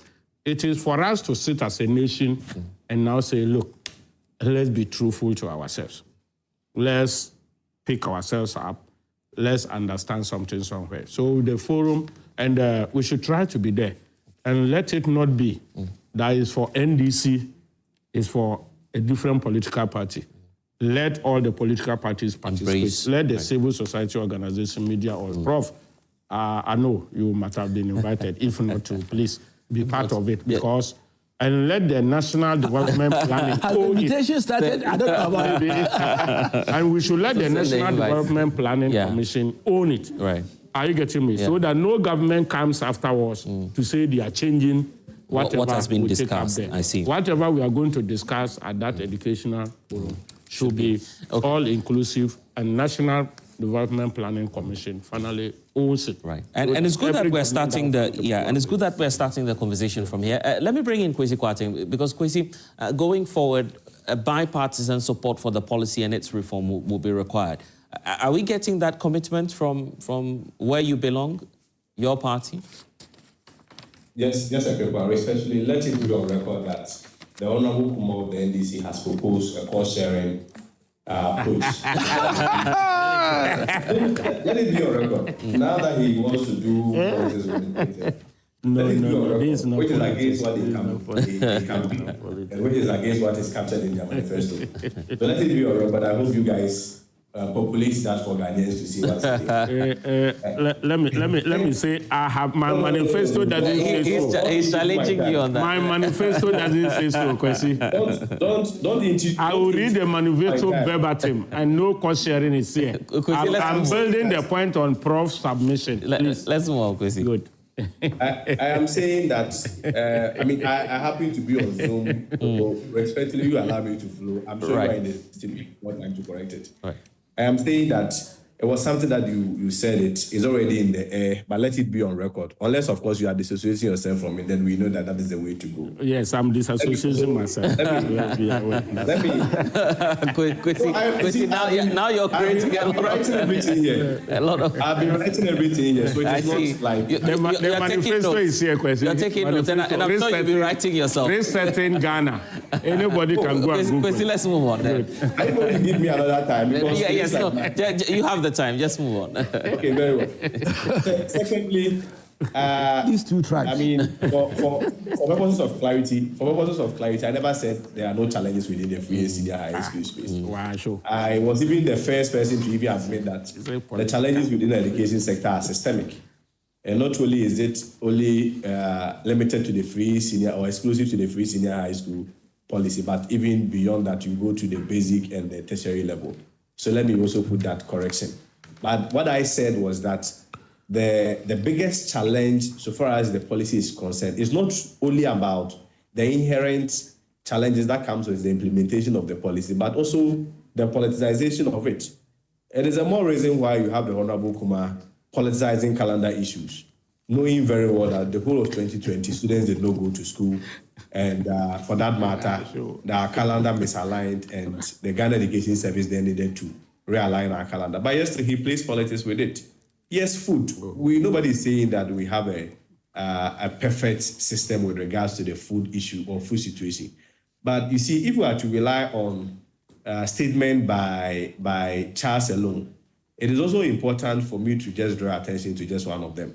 Recently, when we were leaving office, Charles laid a claim that there is no food in the schools and that students should come with their own food. It took the current government about 2 weeks to take only 2 food items to the schools. So my question is, before those 2 food items were distributed to the schools, what were the students eating? And even after that, students couldn't have reliably relied on only 2 food items. So some of these conversations, when we are having it, we must decouple the politicization of it and speak within a very honest perspective. Again, you speak about double track. I have always taken the position, and I'll repeat myself again, that double track is not a curse, as how it's painted to look. If there has been any good intervention so far as the free senior high school policy is concerned, it's the double track. If, of course, you may have issues like Dr. Peter Anti raised on the implementation of the double track itself. But you see, double track is the only system that allows even the ordinary students from the rural areas, from the peri-urban areas, to have access to the schools in the urban areas. You see, I've always maintained that when you paint the picture as if double track is a case, it's not. Let me tell you, in Ghana, if you look at our senior high schools, we do not really have much problem with space in a simple terms. Because if you look at enrollment every year, last year, for instance, we had about 550 students that were eligible to be placed in senior high schools. But the number of available spaces were around 650,000. So even if we are to place every student evenly in the schools, you have an excess space of about 100,000. But the question is, yes, still double track is there. The reason has more to do with the placement system that we use, the choice system, where many students who passes their exams may opt for the category A schools or the high-performing schools, and you may have to place them. So when you talk about double track or removing double track, we're just building infrastructure. You may build the infrastructure and students will not even want that school. You place them there, they will not go. And they will still be crowded in those high-performing or the overly subscribed schools. So yes, I agree with Prof that at some point, whilst you are maintaining the double track, the only way to do away with the double track sustainably is also to improve the other schools so that if students does not get, let's say, a school like Wegehe, he can get a school that is almost equal or closer to Wegehe. I see. So we can run very sweeping comments and it may not be within that context. Again, I think just a quick one to Prof. Prof also spoke about the fact that parents who wants to pay, especially within the category A school, must be encouraged to pay.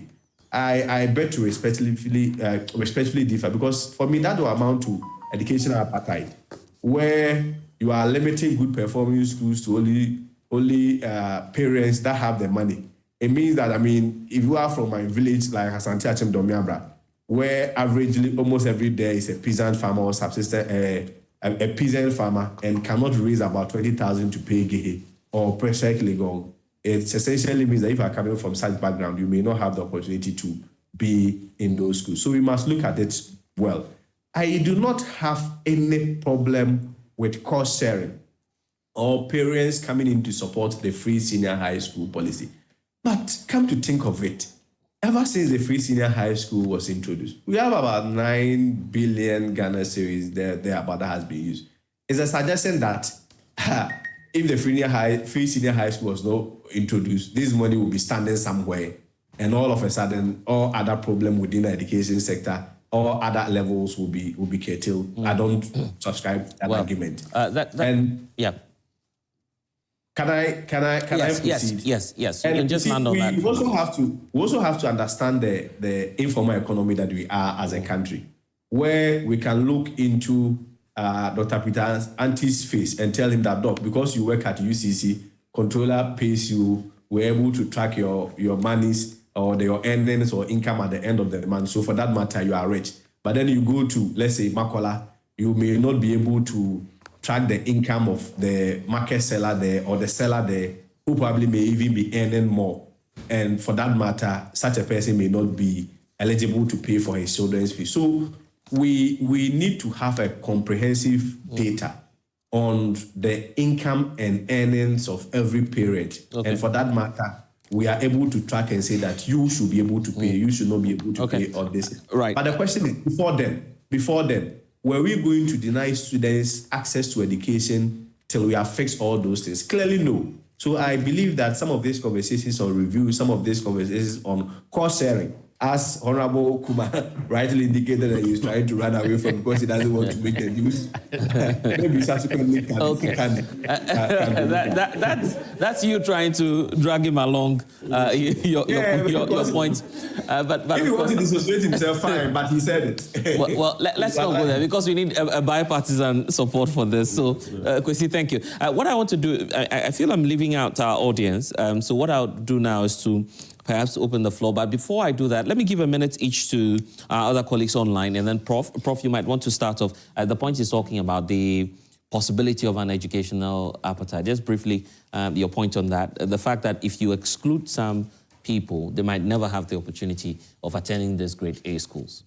Well, I would like to invite Kwaku to go and see Kwesi to go to Wegehe and Aburi Girls and Presec when they are having the day, and you see that still there's some appetite going on. You see their car. The other day I had the misfortune of passing by Aburi when they were visiting, and you can see that the cars there and the number of proportion of those people are not from Ramwasi or from your village. All that I'm asking for is this. If, say, at this moment, I can tell you that 50% of all the students at Presec and Achimota, their parents, will be willing to contribute 20,000 for the place to be better. For the other 50%, who may not be privileged. Who may not be privileged, but to say that you will not allow them to contribute, to me, there's something wrong, and they are pleading with you.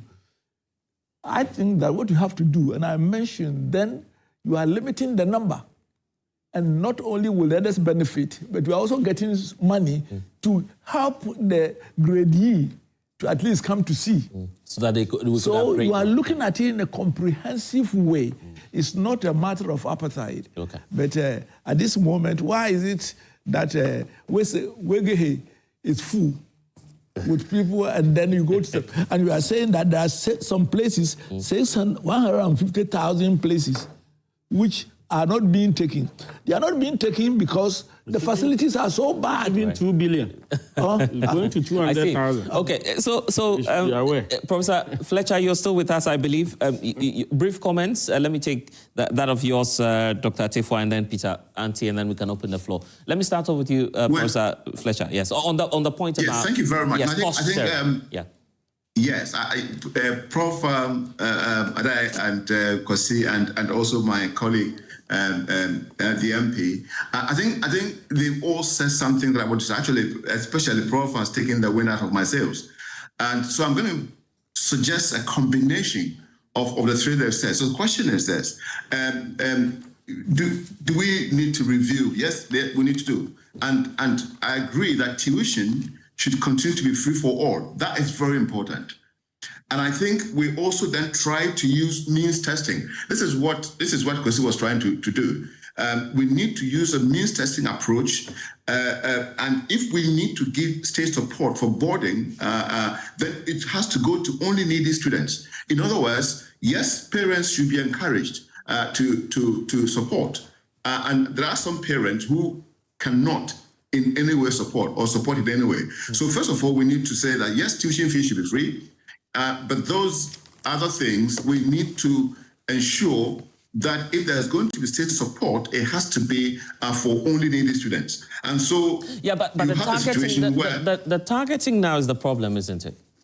Yeah, exactly. That's what I'm saying. That's what I'm saying. That I mean, because it says something about trying to find out what the income of every parent is. I mean, you could get that through some means. I'm not sure exactly how you're going to do that, but we need to do that. But also, it doesn't take away the fact that there are parents who are prepared to support. And listening to the conversations, particularly Prof. Adei's submission, I agree that some parents really want to support. It's just that the means of doing that is what they don't have. And so if there is any opportunity for parents to support one way or the other, then I think it's important for us to encourage them to do so. It does not mean that every parent should support. Yeah. It's possible that in a particular school you have maybe 5,000 students, you probably get about 100 parents who want to support genuinely. I think it's important for us to encourage that and then find a way of, I said, trying to find exactly how much each parent will give by finding a way of means testing every situation so that when it comes to, because it's not a case where you are going to ask every parent to contribute the same amount of money. I don't believe in that at all. What I do believe in, there are some parents who can even pay more than you ask them to do. Let's start from there, and then let's find a way of identifying the needy students. You can find them. I mean, in every school you can even if it was people were paying fees, you could always identify the needy students in any particular school. That's not very difficult to do at all. So let us consider encouraging parents to support. Okay. Let us make tuition free for everyone, and then find a way of identifying these needy students and supporting them. All other students should be supported by other parents who can do so. Thanks. Dr. Anti, you have any thoughts on that? Dr. Peter Anti, are you still with us? Yeah, I'm here. Right. Yeah. Yes, of course. I think that this conversation would have been easier if we were about to implement this policy for the first time. Now, when a policy is being implemented for almost 8 years, and despite the challenges and ups and downs, the government have been able to sustain the policy without asking parents to pay. It takes a different dimension altogether, and I'm a little bit surprised with the position that has been espoused by the honorable member there, because his party has got 4 years to be in power. His party, before coming to power, has been accused that when they get to power, they will alter the current form of the free senior high school and ask parents to pay. I think the last thing that this party would want, this government would want to do is to prove their political opponents right. That is why, for me, for some time now, I'm thinking that there should be another way to ensure that additional monies are raised to support the policy rather than asking parents to pay. Now, in 2017, when this policy was being rolled out, I talked about the equity principle in funding, especially when you look at the three themes of the policy: access, equity, and quality. I raised serious concerns about the equity mode of funding and the equality mode of funding that the policy had embraced.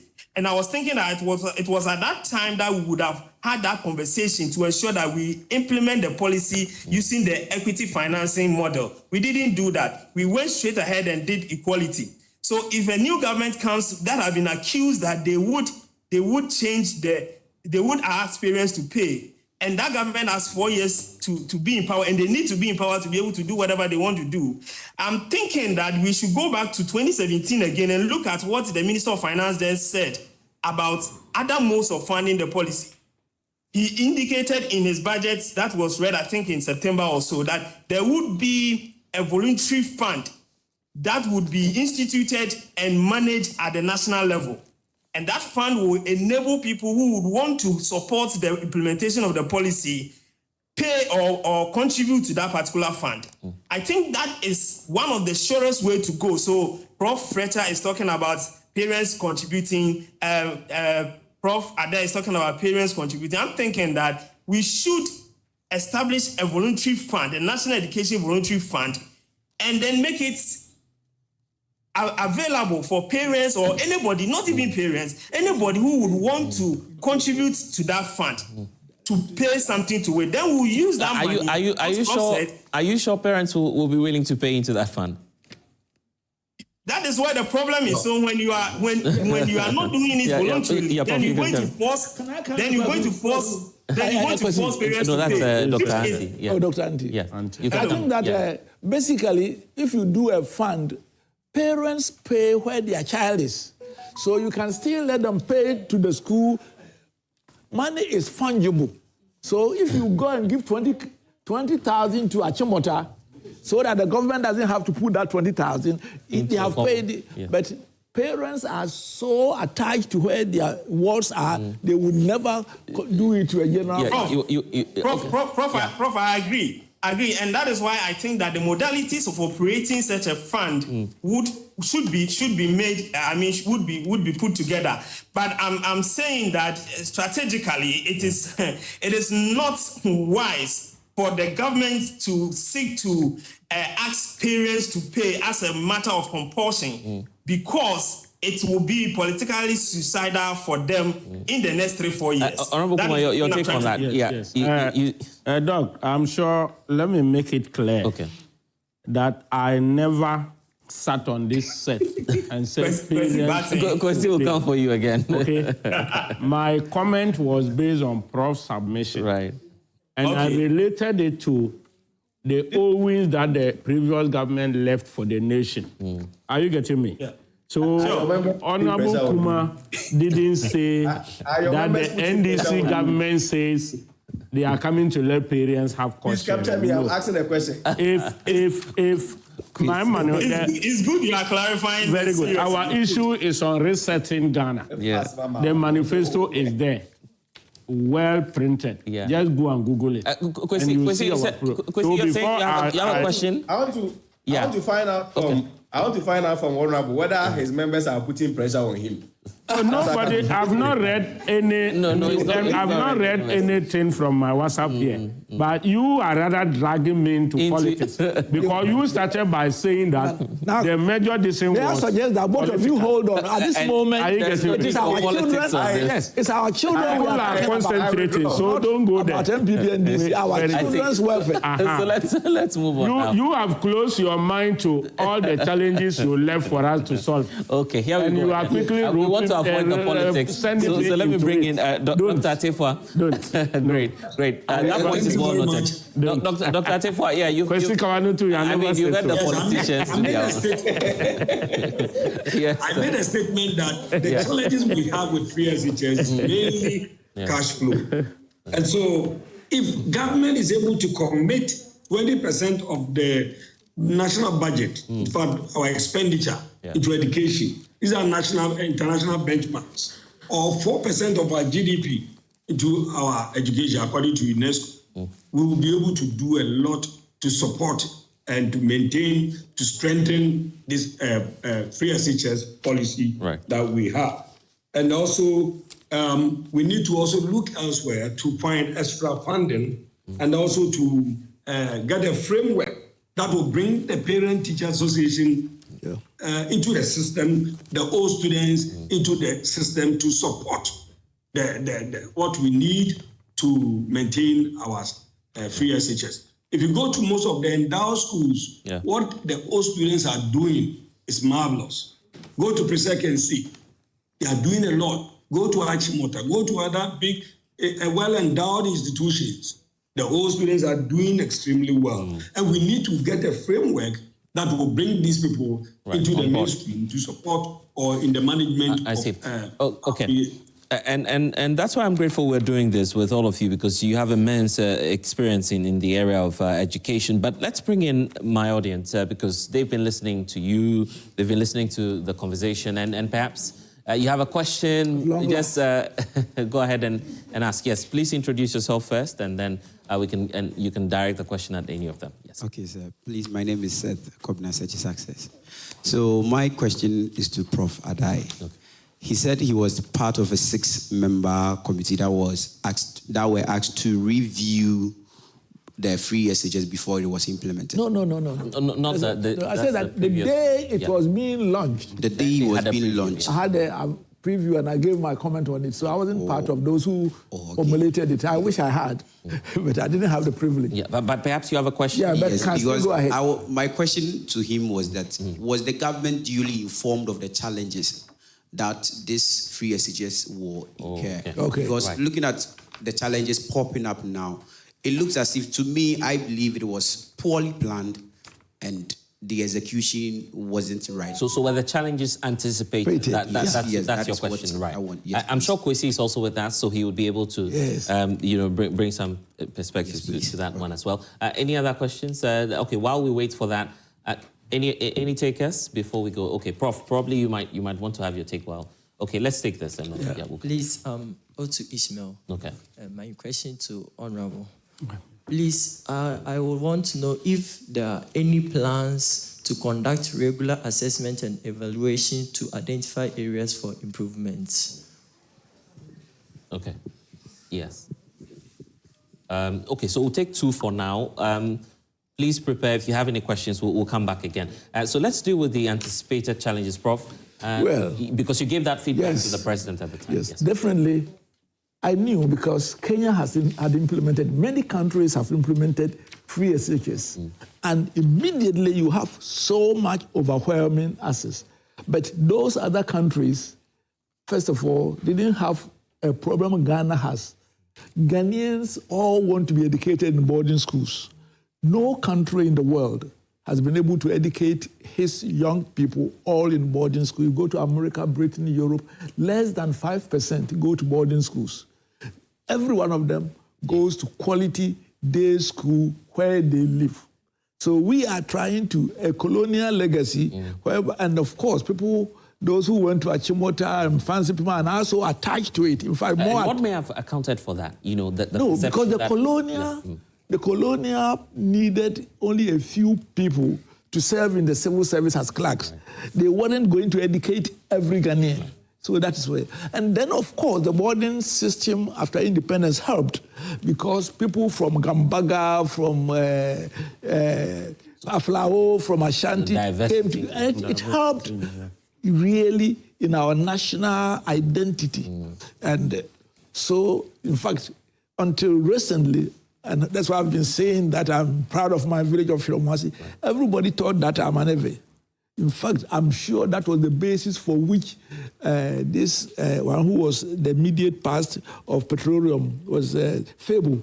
But Febu, the week before he started his Stephen Adei, it's not a professor at that things, when says that I have insulted Ashantis because I said that I gave an Ashanti proverb, and which he didn't understand, not being Ashanti. He thought that it was an insult to Ashantis. But I'm sure he was thinking that I'm an Adei because all my friends think that you are were Adei's. Interesting. My good, and that is what was good about the boarding system. But you cannot, because the boarding system allows us to integrate, you cannot make it a permanent one. So how do we make up for the diversity then? If the diversity, eventually we'll meet in the universities. And also the quality of education. And the quality of education. When we were in primary school and middle school, there was civics and other things. So you knew about Ghana and everything else, and it's the quality of education you give. So the university could and the university and the higher education will allow for us. So yes, the challenges, other people didn't have as big challenge as ours because they weren't trying to force everybody to go to boarding school. So that's, but even irrespective of that, they had challenges. When tomorrow you have 50% increase in your boarding or any day school, you have a challenge. And my advice was that when the challenges come, Ghanaians are intelligent enough to solve the challenges. But when you make it a political doctrine, that's the issue. This is what we have done. Is in case. Thank God now we have opportunity to discuss it because you couldn't even discuss it. That's what. So they should have anticipated it. I anticipated it, and I believe that those who were, and the fact that there should be a review should be done regularly. I run a 2,000 student private school. Fortunately, we don't have more than 30 students in a class. But every year I have to review it. Why? Because you have to improve it, and there are challenges. These days, the young people who are coming, some of them, you don't know where they were born by mass. Their parents spoil them. Passa. People come to boarding school, they cannot make their bed. So you anticipate it, and you deal with it. So the review should be not continuous and annually used. Right. I'll come to you, Honorable, for that response to the question. But Kwesi, the question about, anticipating the challenges, did you do that? Well, let me put it this way, that no policy is immune to challenges. I mean, even sometimes the solutions you even use in addressing some challenges that comes within the implementation of policy itself can have its own challenges. Just like the free maternal care, I mean, you may anticipate the challenges, but you may still get some challenges. You can list all the other interventions or policies or programs. They will still all have their challenges. But you see, let me also hasten to add that let us also not create an impression that the fact that we allow parents to pay or we withdraw government's intervention in terms of monetary contributions from the free senior high school conversation will all of a sudden do away with the challenges. Let's not create that impression. We should be very cautious with that. When challenges comes up, I am of the view that we should have broader conversations about it. We should be open, we should be very honest, and address it. And I'm sure that is what we are doing now. So it is not the case that we did not anticipate challenges, but I mean challenges has always been part of implementation. It just has to do more with the openness of leadership to admit same and address them. Okay. Honorable Kumar, the second question was to you. The second question is whether we are any regular plans for areas of implementation, the challenges that, So our manifesto answers what we have, as many as 19 issues that we are envisaging. Okay, 19. 19, yeah. But for now, maybe because I may not be able, but there is on page 92 of our Resetting Ghana Agenda Manifesto. If you Google, you see it. And a few of them, number one, we are saying that that's 5.1.3, secondary education. The next NDC government will, one, will abolish the double track system to restore stable academic calendar. That is one of the loopholes we have seen about the current one and what we intend the NDC government hopes to do. The second thing is extend free senior high to cover students in private senior high schools to do away with the double track. Like I already mentioned it. We are looking at how to collaborate with private institutions so that they expand the students' intake there. Then three, provide dedicated and sustainable funding so that the dwindling oil supply we have in Ghana. Currently, the sponsorship is tied to oil revenue. So that means the NDC government is looking at other sources of revenue that will help sustain the free senior. 4, embark on an emergency infrastructure drive, including the completion of the abandoned E-blocks. It's not all the E-blocks that have been completed by Nanado's regime. They have done some, they've not finished. But as they started... E-blocks were not abandoned, if I'm to Kwesi, can you let me finish, Mama? Kwesi, Can you let me finish? We are not on political platform, please. 5, decentralized procurement of food and other basic supplies to ensure timely food supply and improve the quantity and quality of food. The current system we have, they had to get a buffer stock. They had a free senior high secretariat. where they mobilize food and then they have to redistribute. I'm from Kintampo. Yeah. It was centralized. Right. We are talking of decentralization. I'm from Kintampo. Kintampo market, we have yam, beans, all sort of food there. Just like Kintampo Senior High and Jema Senior High, even Nkransa but on that point, I guess the head teachers were allowed to do perishables. Very good. Were they not allowed to do perishables? The perishable, but that was a minute factor. The major expenditure was on food supply. Okay. And even the perishables, we said that Kwesi is aware, the heads of schools came out. So NDC is saying that no, let's improve the local economy. Okay. Let the market woman in Kintampo market get the value for money for selling yam there. Okay. So that the headmaster and the beza and the matron go to the market and buy from them. Okay. This is what NDC wants to do. Because we can't do all 19, maybe we'll come back. Very good. So I want to take some more questions. Yes. And then, maybe let me end with this. Okay, so you can prepare. Reform secondary education curriculum to integrate STEM, agriculture, TVET, and other disciplines inside. So we have a lot there that NDC hopes to have. Yes. And I'm inviting Kwesi, be there. Come for the forum. Kwesi will come. Kwesi will be there. Yeah. So let's do some more questions. Yes. Please introduce yourself and then you can ask your Okay. Yeah. My name is Ernestina Bilifu. And to Honorable, my question is, you said in your manifesto, in the reform of the SHS, you will be abolishing the double track system. So my question is, what are the strategies putting in place to phase out the double track system, and how will the government manage the transition back to the single track system? Because obviously the numbers are increasing. So yes. So already the answer is in the question. Any more? Let's take more. Yes. So any more? Yes. Let's just go behind. There's a gentleman behind. Yes. My name is Abaji Asari Samo, and my question also goes to Honorable. Yes, good.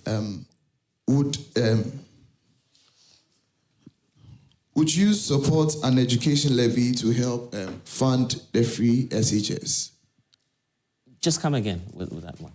Would you support an education levy to help fund the free SHS? Okay, and let me get you clear. Is this going to be different from, say, the fund where parents will contribute? That's what we're speaking about. It's then. quite so different. This should be a levy on every Ghanaian. Yes, please. Okay, to support. Yeah. Okay, like a tax measure. Yes, please. Okay. Yes. My name is Deborah Tiako, and my question is to Prof. No, just go ahead. Go ahead. Yes. Yeah, we hear you. My question is to Prof. Earlier, he said, for me, I'm trying to say, I think free SHS, there should be a cutoff point for students, because it shouldn't be free for all. Yeah. Yes, for all. Right. Because everybody thinks I'm going to free SHS, so probably I grade 36, I grade 16, I grade 6, they could go to an A class. And with that, I think they are being selfish on the teachers and the school. Why am I saying this? In a sense that the school's ranking drops drastically. And let's say me, right. I grade 6, and an aggregate 36 students is with me in the same class. And these 36 students, they come in for the challenging courses like business and science. So if I'm getting it in class and the other students is not getting it in class, the teacher has to make sure that everyone is getting it. So with that, we are lacking. So I think there should be a cutoff point for every student. Let's say if it's 6 to 30. Okay. From 30, you are not going to. So it's about streamlining the system. And Prof, maybe we could start off from there before I come to Honorable. The point about streamlining, the intakes. I recall that previously it used to be, selection based on levels, right? Category A, B, or C, and based on your performance, you're then admitted. But that appears to have changed under the free senior high school policy, where they allow everybody. Yes, everyone. Actually, the truth is that in all the civilized and advanced, education-wise, not civilized in terms of advanced economies and middle level, basic school does not end until you have finished SHS. So in the first place, as much as there's a point in what we were saying, no child should be denied free SHS, because it has been proven that if you don't stay in school until about 18 years, you are handicapped for the rest of your life. Every now and then you can get people like me who didn't go to secondary school, but then you are talking about 1 in 1,000. So everybody must have an opportunity to go to secondary school, because it seems that after 18, people have matured enough to go into trade. Even Germany, which is much more solid when it comes to vocational, they don't let people go to vocational school after JHS. They all go to the high school.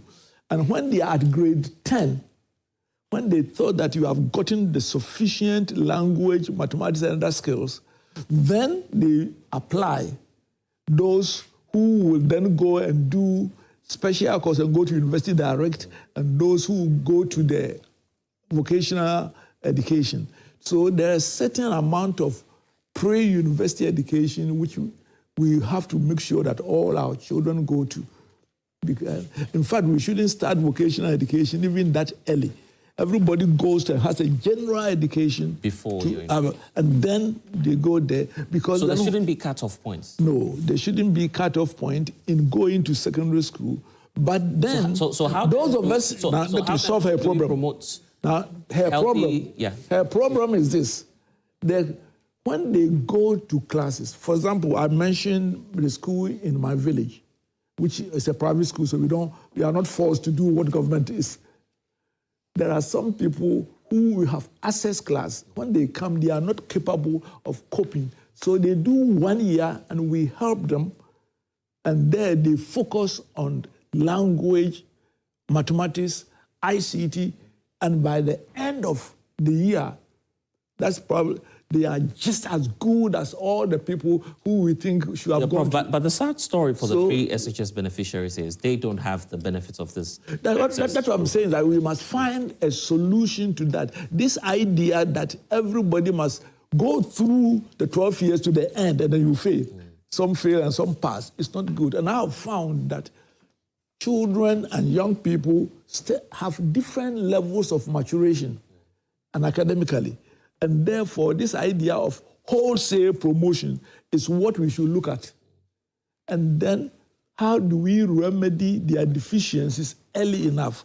We are able to do it because we are a small school and we are able to look at individual students. But we must have, at a national level, a way of helping low starters and weak students. And they don't have to be thrown in there, then they finish, go home. You have failed. Let me ask you, Professor Fletcher, the issue about cut-off points. We'll deal with the taxes later, but let's touch on that briefly, and then we'll move to the second question about the taxes. Oh yeah, thank you very much, President. Yeah, absolutely, I agree with Prof. Because I don't think that's an issue. I think everyone must have access to senior high school education. It's very important. That should be the minimum.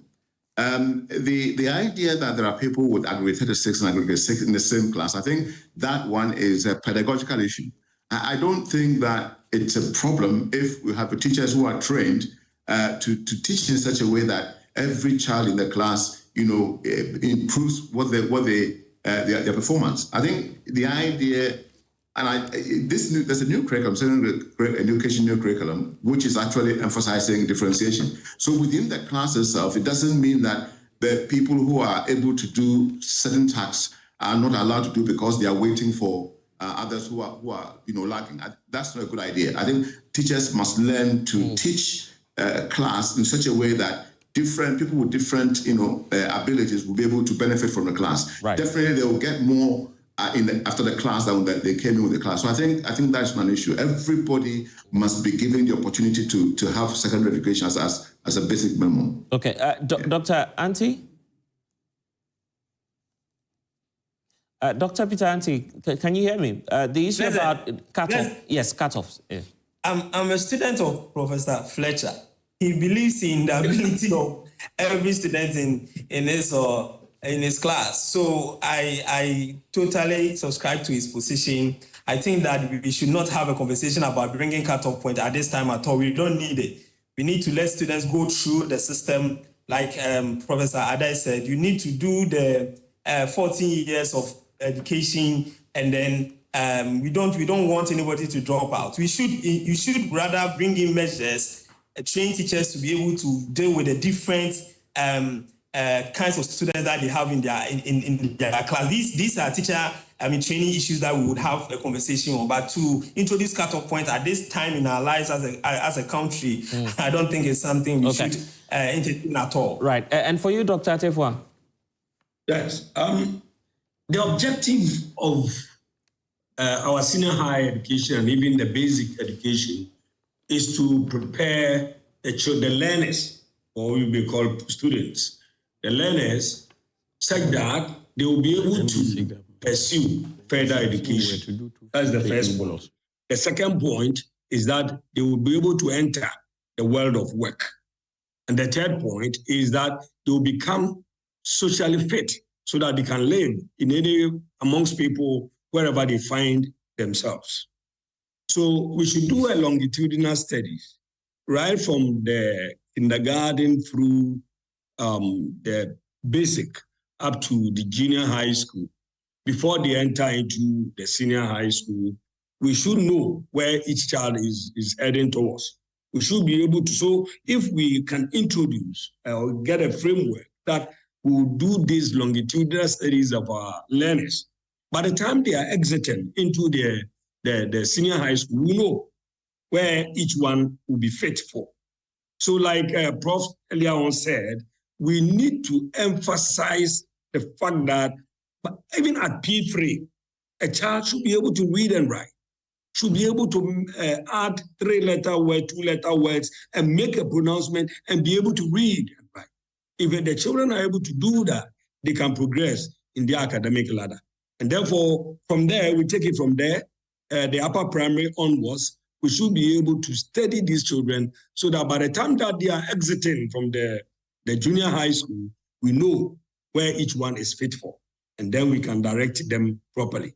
Other than that, some people will enter and may be given programs which probably their interest is even not there, and their capability is also not there. They cannot cope with the courses that have been given them. I know most of the people, because they want to be in certain specific institution, any course they give them, they accept it, they want to do. Probably they have filled the form that they want to do, let's say, mathematics, or let's say science program. But when they enter, you see it's full. Therefore, shift to, say, business. And they accept it willingly because they just want to be in that school, have a certificate that bears the name of that institution. And therefore, for me, we need to do these longitudinal studies so that by the time that they are exiting the junior high school to the senior high school, we know exactly the program that is fit for them. Right. And just before... Yes, if I can come here. You see, that was the essence of the NST. And sometimes some of these things, when you talk about people feel that the Ministry of Education under the previous government didn't do us any good in terms of some of the things that we wanted to implement alongside the standard-based curriculum that we had. That was the essence of the NST, so that the student is tracked from basic 3, basic 6, and then when he gets to basic 8, that gives you an idea the various abilities of the student, and then you have a more informed way to direct the student which direction that he should go. When it got to the implementation of the NST, it was taken off board, and they did what they wanted to do. Now, NST is of no use to anybody again. For the sake of time, let's do this. Let's deal with the policy measure of possible taxes, and then we'll go online, read some comments, because there are a number of people also watching us via stream. So we'll do that, and then we can call it a day. So, Honorable, the point about taxes. Yes, my dear sister asked first about the double track system, what we need to do to avoid it. Yeah. She wants to know what does it entail, what the NDC manifesto has about it. And one is that of collaborating with already established private schools, the mission schools, the St. Anthony's, the St. Joseph's, and what have you, so that they will accept more students from the government side during the time of posting the free senior high people, the placement time. They will sit with them, and then that's how we are going to solve the double. And also, if you remember, the NDC manifesto earlier, they were targeting about 100 e-blocks, which they were doing 29. Later, our people said they did just 15. World Bank collaborated. We were targeting 100 e-blocks. So if 100 e-blocks and each e-block can take about 1,000 students for an area, that if they complete the other ones left in the bushes, they will be able to absorb almost every student so that the double track system is automatically gone. Is it okay? Right. Good. The next thing is about my friend's question, whether we will accept a levy for senior high. As a nation, we are all trying to brainstorm the best way to shift from only oil revenue for sponsoring free senior high to other areas. So a very good suggestion, proposal. I'm sure during the educational forum, they will have to look at it. Which other ways can we help to get more taxes? When was that? My brother Awuku, Samuel Awuku, was contributing on the floor of Parliament, and he was looking at national lottery, that in some nations, they tag the lottery if you stick. Maybe some persuades go to health, some persuades go to education, some percentage of persuades go to. So we could look at all those places if it is well streamlined. Yeah. You understand? So a levy of that sort could also come in as a nation. If we all accept that that is the way to go, why not? Okay. So I'll be coming back to my audience in studio, but there are a number of people joining us online. So maybe it's a good time to take some of the questions here. This one is from Master Planner. He says that free senior high school is one of the best policies in the country that the country has witnessed. We hope and pray that this government will work accordingly to improve its quality. It should be equally accessible and equitable. Regards to my MP, Honorable Joseph Kuma. I'm sure you know Master Planner. He's watching us now. This one says that the reality we have is that we have weak structures, so that free senior high school policy should be looked into for a better future. Right from 2017 till as of now, most of the students within that category know nothing. As a result of that, you could see that tertiary students, I believe he's saying, cannot speak English. Well, I don't know how true. Well, it's debatable, isn't it? A lot of people sharing their thoughts on that. Okay, this is from Benin Yakubu. He says that there should be a cutoff point for free senior high school from grade 6 to 30, and they should benefit from the free senior high school policy. Parents should also be asked to pay 60% of the fees, and government pays 40% of that. And he continues to say that schools should also be tested to acquire 10 acres of land for serious farming to feed the schools. Prof, you agree with this idea? School farms. Where is Aquinas going to have a school farm? the comparative advantage. The Aquinas people will not be happy right now. But those places, 10 acres, he says. 10 acres. Yeah. So if you have 10 acres, you can farm and you can do some farming. Yeah, the villagers, I think it's a good idea, but not everybody. Right. Not all schools, but most schools can. Yeah. Okay. Let's move on. This one coming through from Effa Rich says that we know they will cancel it soon. Someone is saying probably the NDC might cancel that. Someone is talking politics now. We don't want to do politics here. So this one says, free SHS without end of terms examinations. This is, okay, then I'm not really getting that. But I think Daniel T wants to say that there's not been an examination. Kwesi Kwarteng, is that the case that you don't write exams for free SHS students? End of terminal No, it's also students. Right, yeah. There is nothing like that. Yeah, okay. So obviously you have your answer there, Daniel T. It's not the case that they don't write exams.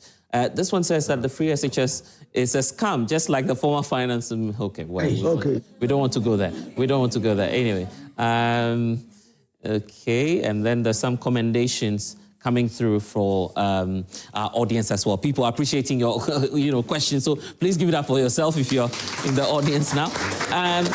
Well, it's been an exciting moment here on the National Dialogue, Joint Prime National Dialogue on the Free Senior High School policy. But we'll be wrapping up. So let me give the opportunity to each of my panelists to make their concluding remarks on all that we've heard so far, because I can summarize a number of them. There's the issue. Those who didn't come will get the same as us. So yeah, there's the issue about funding, enrollment, people asking for levies to be paid. But in all, I think we all agree that some reform or perhaps a review will be necessary in improving the free senior high school policies. So let me start off with you, Honorable Kumar, and then I'll go to the rest and come to Prof. Yes. So once again, let me say that we are in government now, and Ghanaians want to hear more that we have on it. So by way of summary, what I can add is that, in fact, we need that all-inclusivity in discussing the free senior high. We shouldn't politicize it. Let's all come on board. The former education minister, workers in education, come, let's contribute to it. If we go this way, this will be the effect. If we go this way, all civil society organizations, they should come. And like I said, parents down there, both educated formally and non-educated, to come and speak their tree, their ever, their mo, their sisala.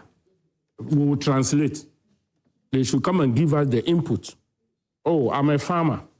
Maybe I can help my children, if so be. Oh, I can't. I'm a full seller. If the economy improves, I can sell and I'll be able to do this for it to go on. Let's accept their views. Because after our 1992 Constitution was given up by some of those people. You see, the government plans, the NDC government plan, we are saying that to reform secondary education curriculum, including STEM and all those things. And then we also plan to continue our policy of provision of free laptops for senior high students, which the present government also came and started. So I'm Education Select Committee. Right. We went to witness it. Just that most of the schools have not yet gotten question, so we'll continue the issue. Then also forge partnership for the efficient delivery of secondary education, including restoring the role of parent-teacher association. Prof mentioned it.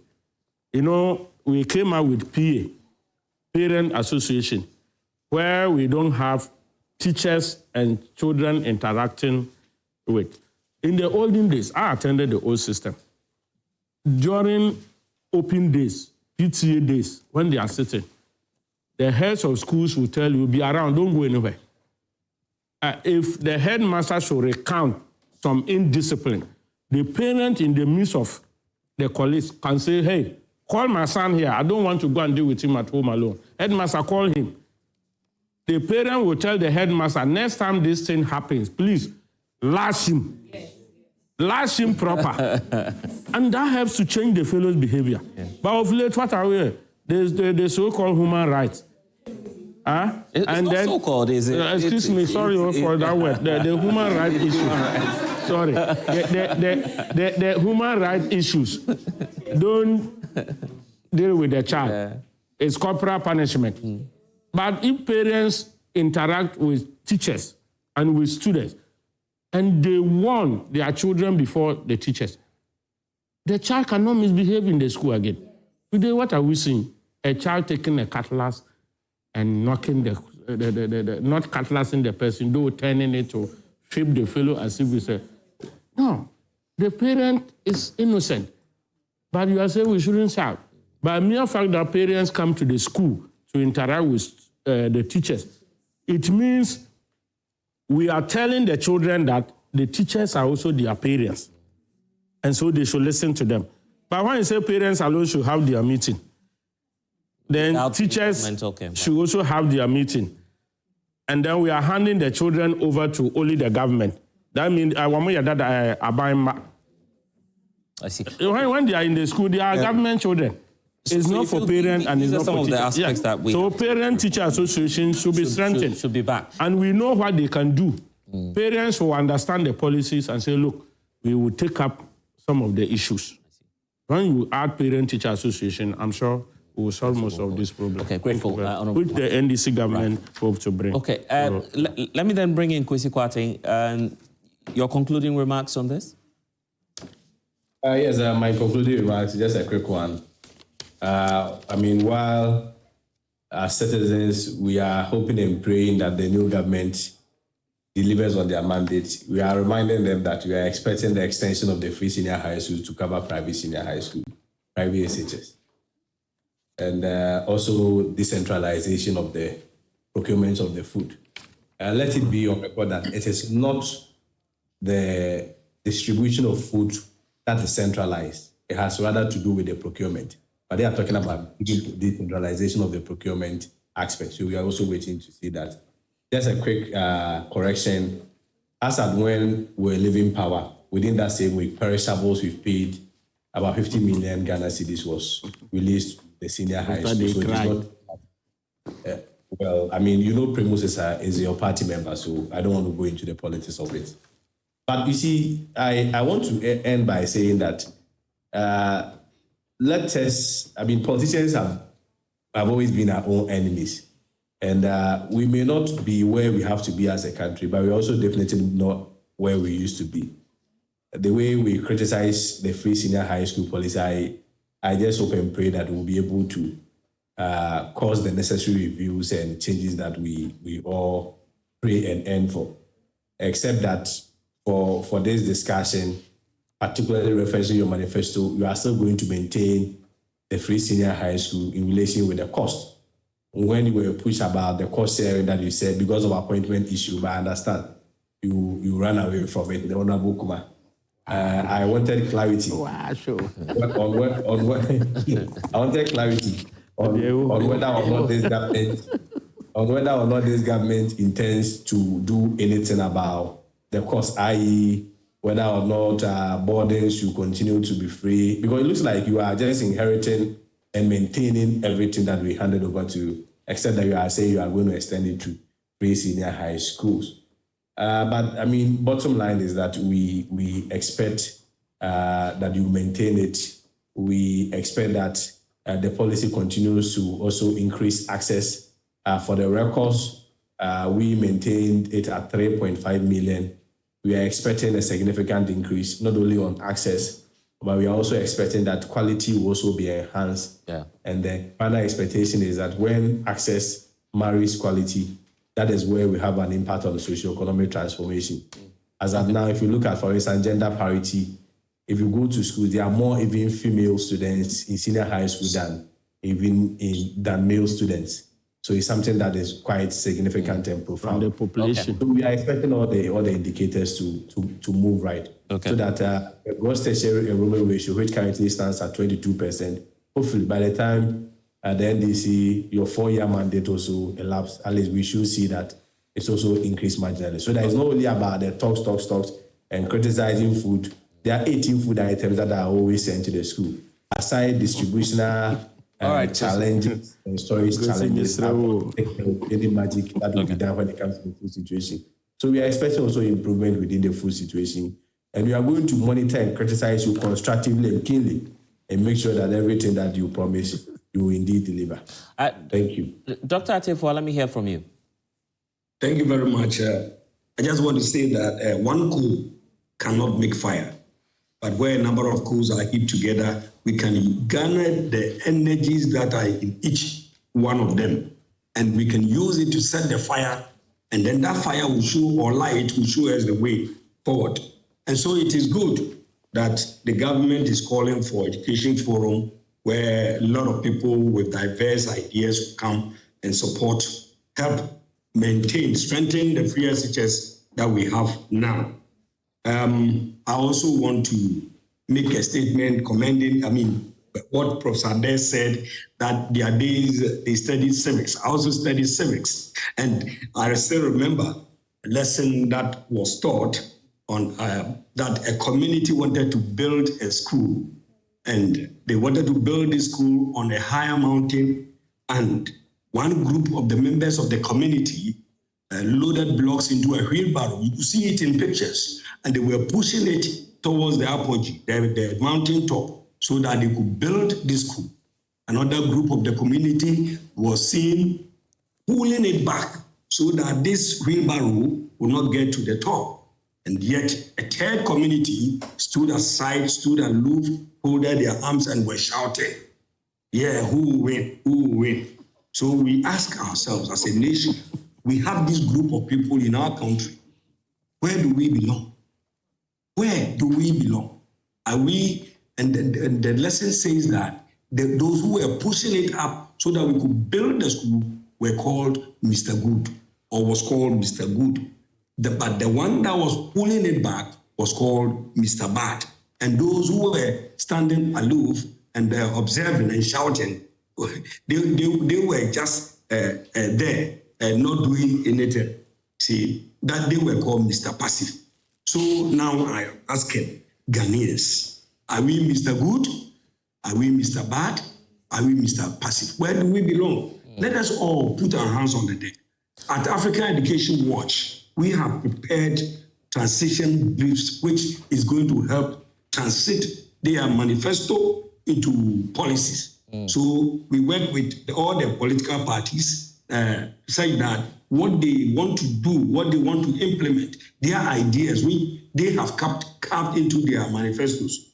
Where when they win power, we help them to, fashion out the way we should go so that those good points will be translated and we use it, become a policy for them to work with. And so I want to say that if they get in touch, definitely they can get some of these transition briefs which will guide them. Thank you. Yeah. This shows that you're a very sharp student, I understand. And of course, you could recall what you were taught way back in time. But let me bring in Dr. Peter Anti. Let's also hear your concluding remarks on this, and I'll come to Prof for us to wrap up. Pleasant. I would say that policies are good as their sustainability measures, and they become even better when there's buy-in from the populace.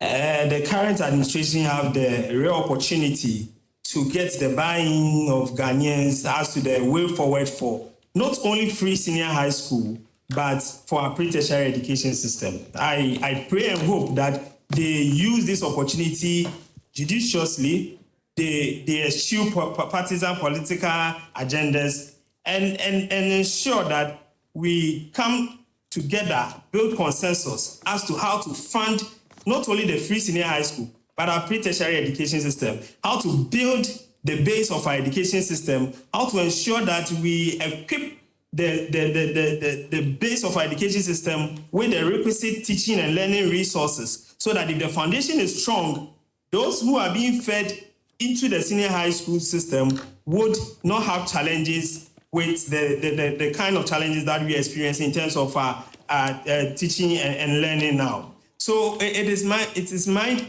prayer that we do not miss this opportunity. And I hope that all those who matter and all those who have contributions as they are put out there would let their voices be heard and join to ensure that whatever decision that comes out of this plan to review our education system would be decisions that would first and foremost benefit our children and secure the future of this country. Because it's education that builds the human capital base, it's education that improves the economic well-being of the people. And when the individuals are living well, then the country would also do well. Okay. Thank you.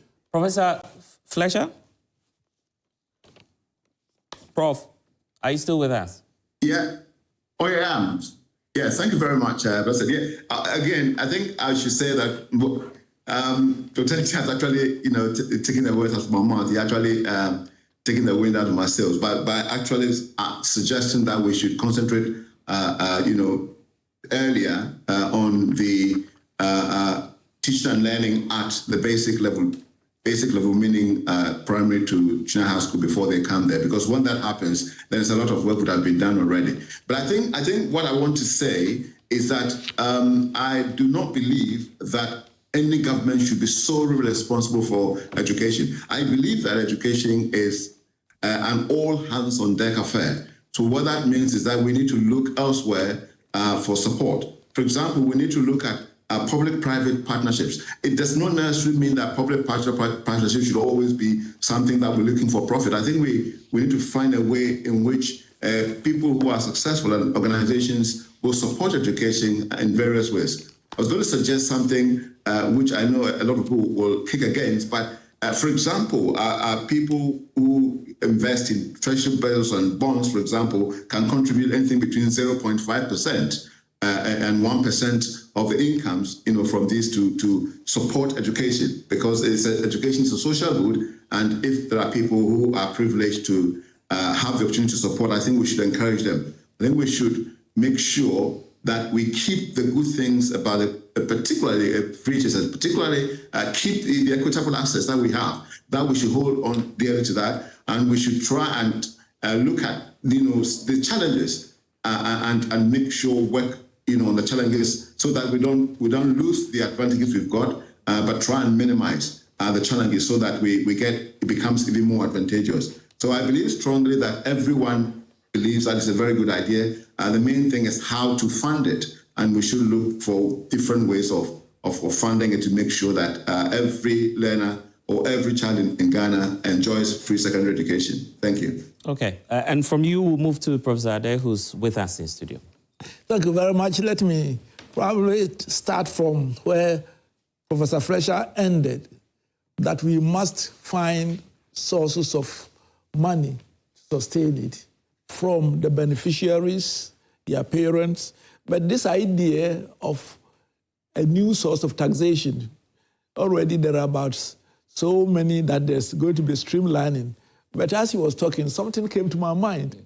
Why not we tax 5% of treasury bill returns? It could be a good way. Are we doing another debt restructuring? This is that treasury bills. But whatever it is, we must increase our source of money. I'm sure a lot of people will be coming at you. Yes, I know that I'm in trouble. But it just occurred to me, and I thought that it's not something I'd predetermined it. Right. Again, we mentioned quality, and we never took it up.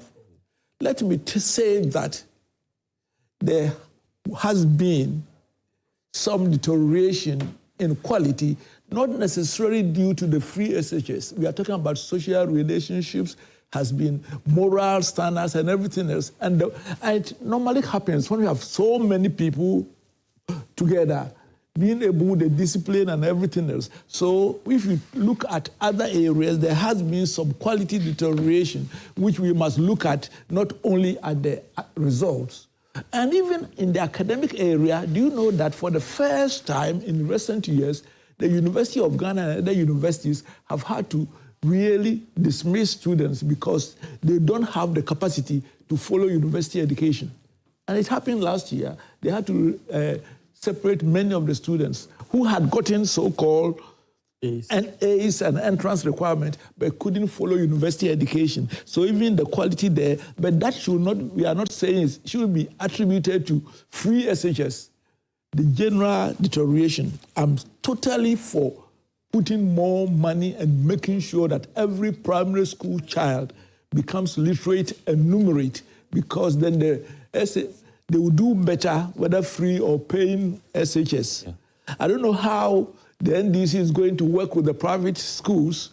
You are not coming to my private school. But there are many other private schools. No, you won't come. I won't let you come there. But on a more serious note, there are many private schools, especially in the districts and other things, which are vacant. Yes, that's right. And therefore, how to bring them on board. But excluding Ghana Christian International High School in Ramwasi. Let me go on, since my time is, there's no doubt at all. I think that the free SHS will stand as the best contribution of the Kufuor government. What they did was that this forum should have happened yesterday, 2 years ago. And I'm glad that the NDC is going to allow so that we get the best of opinions to shape it, not to destroy it, to make it better. Great points there. And of course, let's do it one more time for all of our guests who are helping with the conversation. And in fact, Honorable Kumar was just pointing out to me that aside the treasury issues, we could also be looking at taxing some 20 cities. If as a nation... If as a nation... But you must have a time for the funding, so don't get yourself a politician. Don't get yourself with a stagnation suggestion. Go on. Yes. I'm saying that it's not about even free senior high. As a nation, if I believe that the road sector is terrible, and I'm sure I'm giving something to government, and government will use it for its purpose, then there won't be a problem at all. There won't be a problem. Are you getting me? If I'm sure government is using it for its purpose, it won't be a problem. This is where I'm coming from. Because if you are telling me to contribute 20 cedi from my salary a month for free senior high implementation, and I know the money will be judiciously used, why not? Why not? So you seem to be supporting the last question that we had about a possible... He's bringing in the issue of levy. We are trying to see how we can widen the funding gap, isn't it? Yeah. So these are possibilities. I see. It is possible, isn't it? It's possible. No. It is possible. They are resetting the agenda, and it is possible. And it is possible. It is not to be cancelled, but how we can make it. I see. Good. So many possibilities here. But it's been a great conversation, part of the Joy Prime National Dialogue on Free Senior High School Policy. And of course, we've been taking some notes as well. Key issues that we agree on that we believe should inform the way forward. And let me just read some of them to you. Because, for instance, we all agree that free SHS has, first of all, increased enrollment, but there are concerns about quality and the financial sustainability of the policy. Then there's the issue about experts agreeing that education should not be politicized, that we need to depoliticize that sector. That's a very critical one because at least the free senior high school policy is one of them, that we all agree it must stay except for the reforms that ought to take place. There's the point about the boarding system as well, how costly it is and the fact that we need some reforms, people going to community day schools to ease the burden on government. Tuition should remain free. We've made that point here as well. And then the double track system has ensured some level of access for all, but it's not a long-term solution. I think Prof made that point very clearly as well. So government should not solely fund education. Let's explore other public-private funding opportunities. And you've heard a raft of measures being proposed, including Honorable Kumar's possibilities of introducing some levies on Ghanaian workers. We're not too sure if that will be the way forward, but we'll see what will happen. It's been a great conversation for today, and this has been made possible by our partners, School for Life, who supported the conversation all throughout. And just as I started with that, Chaibu, I think it's a good time with that to bring you back so we hear your concluding remarks as well, having listened to experts and also our audiences.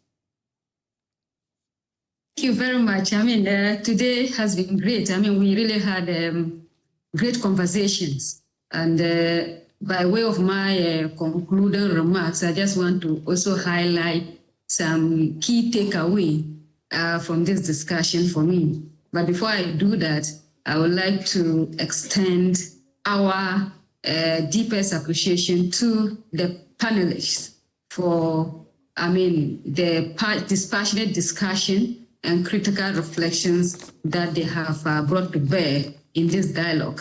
We would also like to thank the audience, both in studio and those watching us from across all the social media platforms and Zoom. It's been great, and School for Life is really very proud and excited to have collaborated with Joy Prime to have this dialogue. And I guess that this is just a start. We will continue with this discussion into the national forum that is scheduled to start from next week going. So whatever inputs, suggestions that are being discussed here, I believe that they will be tailored at the national forum as well, so that the government will really take them on board as they draw out their agenda for education. So by way of my takeaway, it's been established in this dialogue that free SHS is good and should stay, though there has been some challenges with the implementation that need to be looked at and addressed so that we can actually achieve the level of quality and, of course, parity that is required. What is also underscored in this dialogue is that a review is indeed necessary to foster the kind of quality and efficiency that we are looking for. What has been really also highlighted critically is the financing bit of it. It's been underscored here that we have to take a second look at the financing regime currently being implemented and broaden the sources of funding in order to ensure that we have an efficient, sustainable, and of course, equitable approach to the free SHS program. And then for me, what I also really took in terms of the funding and funding, as well as especially regarding the kind of models or suggestion, is the consideration to somehow adopt a kind of a welfare approach that allows for every student to have free tuition, but then target needy students for full sponsorship for the full course of senior higher education, whilst encouraging the well-to-do parents to support share cost. I think that is a laudable suggestion, and I believe that the government, as they prepare to remodel the secondary education, will take a critical look at this. Okay. But then there is also another point that that really caught me thinking, and that has to do with the uneven investment and, if you like, also attention to the secondary schools that we have by way of infrastructure, as well as other relevant logistical and educational resources. If we were to adopt a certain kind of targeted investment, whereby we target those that are actually deprived in terms of infrastructure and the relevant necessary logistical resources, logistical support and resources, to keep it at the par with the other so-called A and B schools. I think that we will get to a situation where people will not just be clamoring for for those A schools, and this will have a kind of a diversified and well-balanced secondary schools, secondary education across all the schools. So I think that we need to look at that critically. That way we can reduce the pressure of intake at the so-called A schools and redistribute it across the other secondary schools. And with that, this typifies how passionate you are about education at School for Life, and we're grateful that you've done this in partnership with Joy Prime, having this national dialogue on the free senior high school. And I'm grateful to all of you for joining us on television, on all of our social media handles. I'm blessed again. Once more, I'm requesting from you, my audience, to give it up for all of us as we wrap up. We'll see you again next time. Bye-bye. Thank you all for watching.